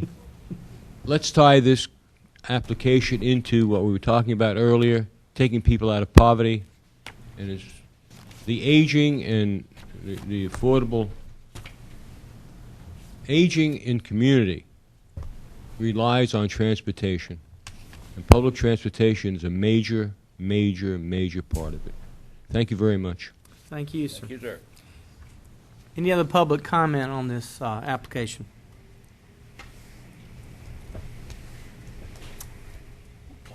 If not, I will call the public hearing closed at 6:54.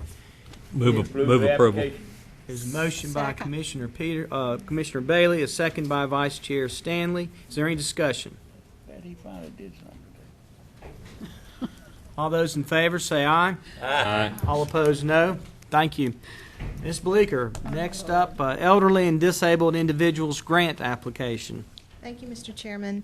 Buncombe County is eligible to receive state funding assistance through the North Carolina Department of Transportation, also to help pay for needs of elderly and disabled individuals through the Section 5310 Elderly and Individuals and Individuals with Disabilities program. This public hearing that we're about to hold tonight is to receive comments on a proposed grant application and is a requirement in the grant process. We plan to apply for a total of $86,357 in state funds for the purchase of an expansion vehicle with a camera system for Mountain Mobility's fleet. Expansion of the fleet is warranted based on 9.5% increase in ridership during the last fiscal year and continued increases in monthly ridership as evidenced during the last 6 months. The number of passengers who are being transported during peak hours on the system continue to rise, and based on a recent analysis of ridership, it was discovered that as many as 44 vehicles may be required to provide transportation on service days with high demand. Currently, as I previously mentioned, there are 42 vehicles in the Mountain Mobility fleet, with anywhere from 36 or more vehicles running in peak service at any given time. The funds will be used to purchase, will be used for 90%, for up to 90% of the costs of the van, and then an additional 50% of the 2-year operating costs associated with running the vehicle, which would include salaries and fringe benefits, the insurance on the cost, etc. The local funds required for the project are $50,218, and that will be requested in the county's FY 2013 budget if the grant funds are awarded. These are competitive grant funds, and NCDOT, of course, will receive applications from all across the state. Thank you again for your time tonight, and I'll be delighted to answer any questions about the grant application. Any questions, Ms. Bleeker? If not, we'll begin the public hearing on this application at 6:57. Any members of the public wish to be heard? That was a public hearing. 6:58, we'll close out the public hearing. Move to approve. Second. Motion by Commissioner Peterson, second by Vice Chair Stanley. Any discussion? All those in favor say aye. Aye. All opposed, no. Motion carries 5-0. We do not have a manager report. We have done our new business. We're on to board appointments. First board appointment, we have 6 reappointments, and this is for the planning board. We have 1 appointment from Reynolds, 1 appointment from the North Buncombe District, and 1 appointment at large. Madam Clerk, will you poll the, about to say poll the jury, but that's the wrong What about the question? Do we do the reappointments first and then vote on these individuals? Or? That's fine. Let's do it. Is that all right? Let's. Okay. All those in favor of. Okay. Is there a motion to reappoint the 6 existing members? Move to reappoint Josh Holmes, Joe Seckler, Tom Alexander, Greg Phillips, Bernie Kessel, and Michelle Pace Wood. Second. Any other nominations for the? Well, there's not. I guess by definition, you can't reappoint anybody else. All those in favor of the reappointment, say aye. Aye. All opposed, no. These 6 individuals are reappointed by unanimous 5-0 vote. We have 3 more appointments to make tonight, 1 for the Reynolds District, 1 for the North Buncombe District, and 1 at large. Madam Clerk, if you'll poll the panel. Okay, start with Vice Chairman Stanley. We're doing them one at a time or all 3 of them? Let's do them all 3. Okay. I nominate for Reynolds, Bud Sales. I nominate for North Buncombe, Jim Young. I nominate for at-large position, Catherine Martin. Reynolds, Bud Sales, Jim Young at large, Winston Pulliam Robertson. Reynolds, William Hamilton, North Buncombe, Jim Young, at large, Catherine Martin. Reynolds, Sales, North Buncombe, Young, at large, Jay Marino. Yes, Reynolds, William Hamilton, North Buncombe, Jim Young, and at large, Catherine Martin. The way I read it, it looks like Bud Sales, Jim Young, and Catherine Martin. All right. And next, we have Tourism Development Authority, 1 vacancy for a seat of I guess it's a hotelier with less than 100 rooms. 3 nominations. I would like to nominate Doug Bowman. Second nomination. There's been a nomination, Mr. Bowman. Is there any further nominations?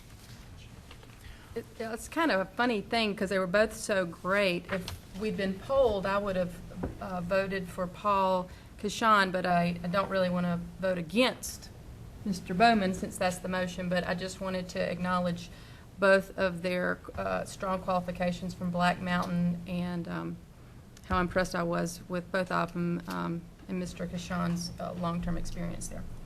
Absolutely. All right. All those in favor of Mr. Bowman, say aye. Aye. All opposed, no. Mr. Bowman is appointed to TDA by a 5-0 vote. Metropolitan Sewerage District Board, 2 reappointments. Mr. Chairman, I nominate Bill Stanley and John Creighton. Are there Second. Second. Is there any other nominations? Should we talk about the Creighton appointment? All those in favor of Vice Chair Stanley and Mr. Creighton, say aye. Aye. All opposed, no. They are reappointed by a 5-0 vote. We have vacancies on the Crime Stoppers Board of Directors. We have 2 vacancies there. We have 1 vacancy from the ETJ position of the Montreat Board of Adjustment. We have 1 vacancy from the ETJ from the Montreat Planning and Zoning. We have 5 vacancy on the Environmental Advisory Board, and we have 1 vacancy on the Economic Development Coalition. Announcements, the next regular Can I get schedule. one clarification? Yes, ma'am. On the economic development, is that a at-large or is it one of those slots? Do you know? At-large. I don't have it in front of me, but I think it's Okay. Thank you. Good question. The next regular meeting of the board will be February 7, 2012, beginning at 4:30 p.m. Commissioner meetings can be seen on BCTV, Charter Cable Channel 2, ATT UVerse Channel 99, live on buncombecounty.org during the meetings, or online anytime at buncombecounty.org. Mr. Chairman, could we remind everyone of our retreat on January 31st? All right. Do you have a scheduled place?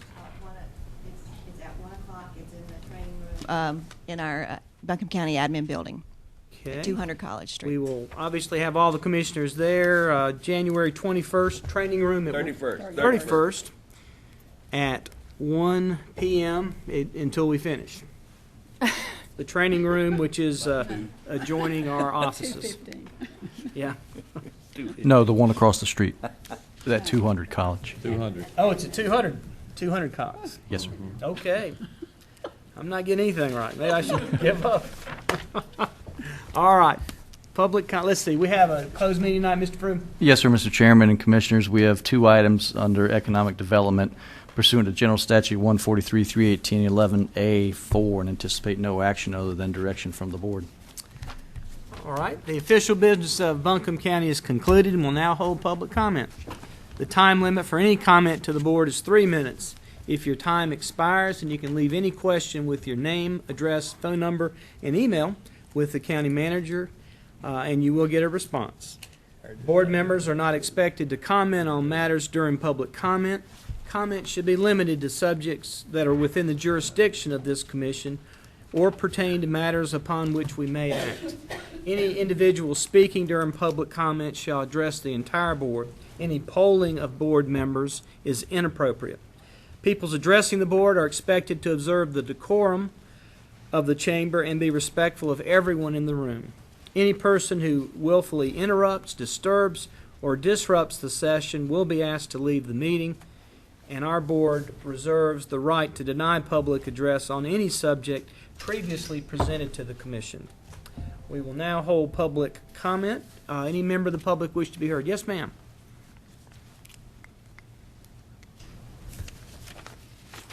Good evening. My name is Linda Southard, and I'm from Candler. Last Tuesday, on January 10th, the Buncombe County Board of Commissioners held a continued meeting to discuss the results of a county-wide compensation study. The report looked at 5 job classes in the Human Services Department. And after that presentation of information, the conclusion was broadly that Buncombe County pay is in line with larger North Carolina counties.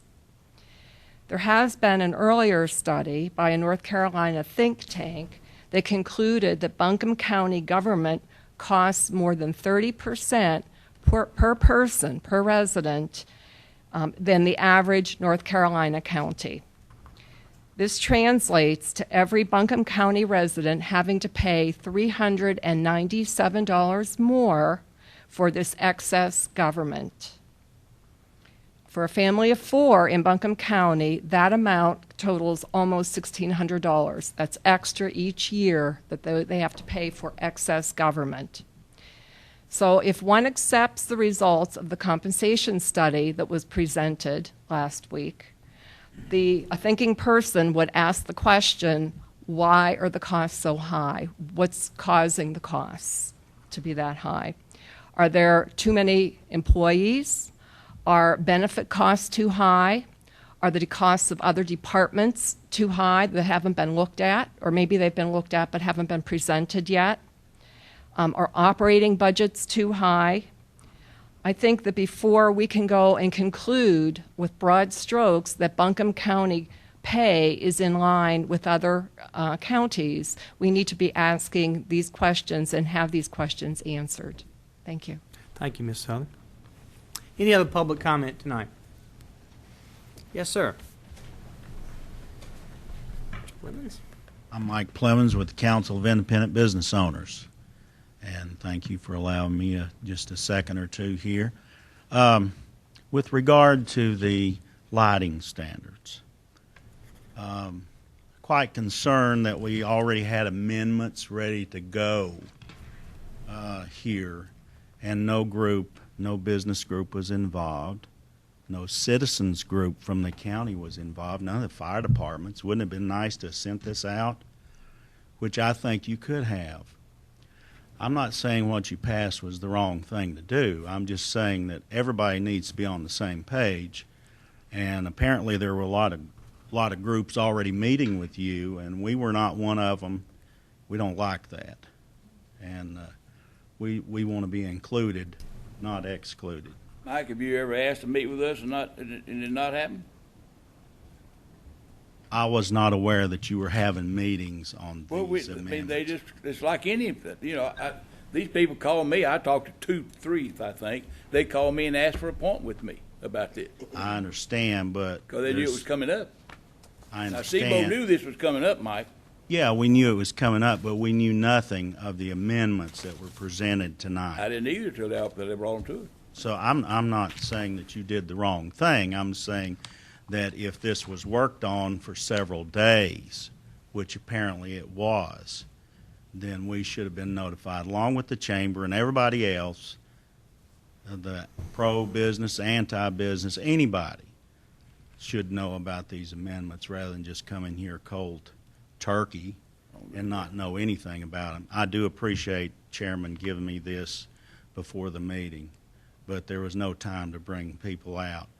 And to Commissioner Peterson, different group than I normally go in front of, I do think that if the average person in Buncombe County living in the rural areas had known about these, you probably would have had a little bit different public hearing. Thank you. That's all I have. Thank you, Ms. Plim. Say. Any other public comment tonight? Yes, sir.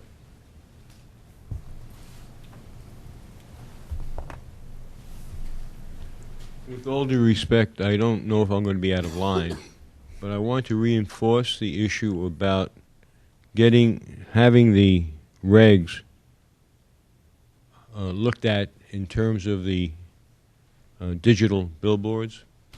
That's a very important issue for us. As a matter of fact, there was a poem written years ago about, I don't think I shall ever see a poem as lovely as a tree. Well, I translated it this way. I don't think I shall ever see a billboard as lovely as a tree. As a matter of fact, if the billboards don't fall, I'll never see a neighborhood at all or the mountains. Thank you. Thank you, Tom. Any other public comment tonight? Who will go into closed session? Motion to go into closed session. Commissioner Bailey, is there a second? Commissioner Peterson, any discussion? All those in favor say aye. Aye. The motion carries 5-0. We'll be in closed session. Thank you.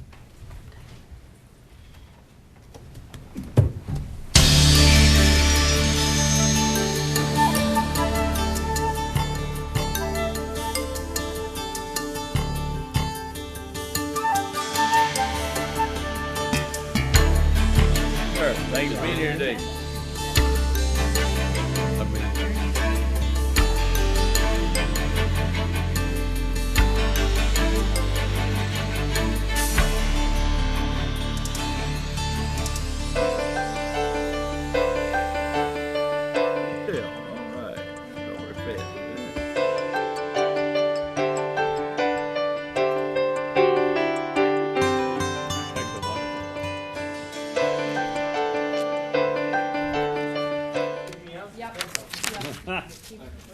Hey, y'all gonna get about the fourth quarter? You see the fourth quarter?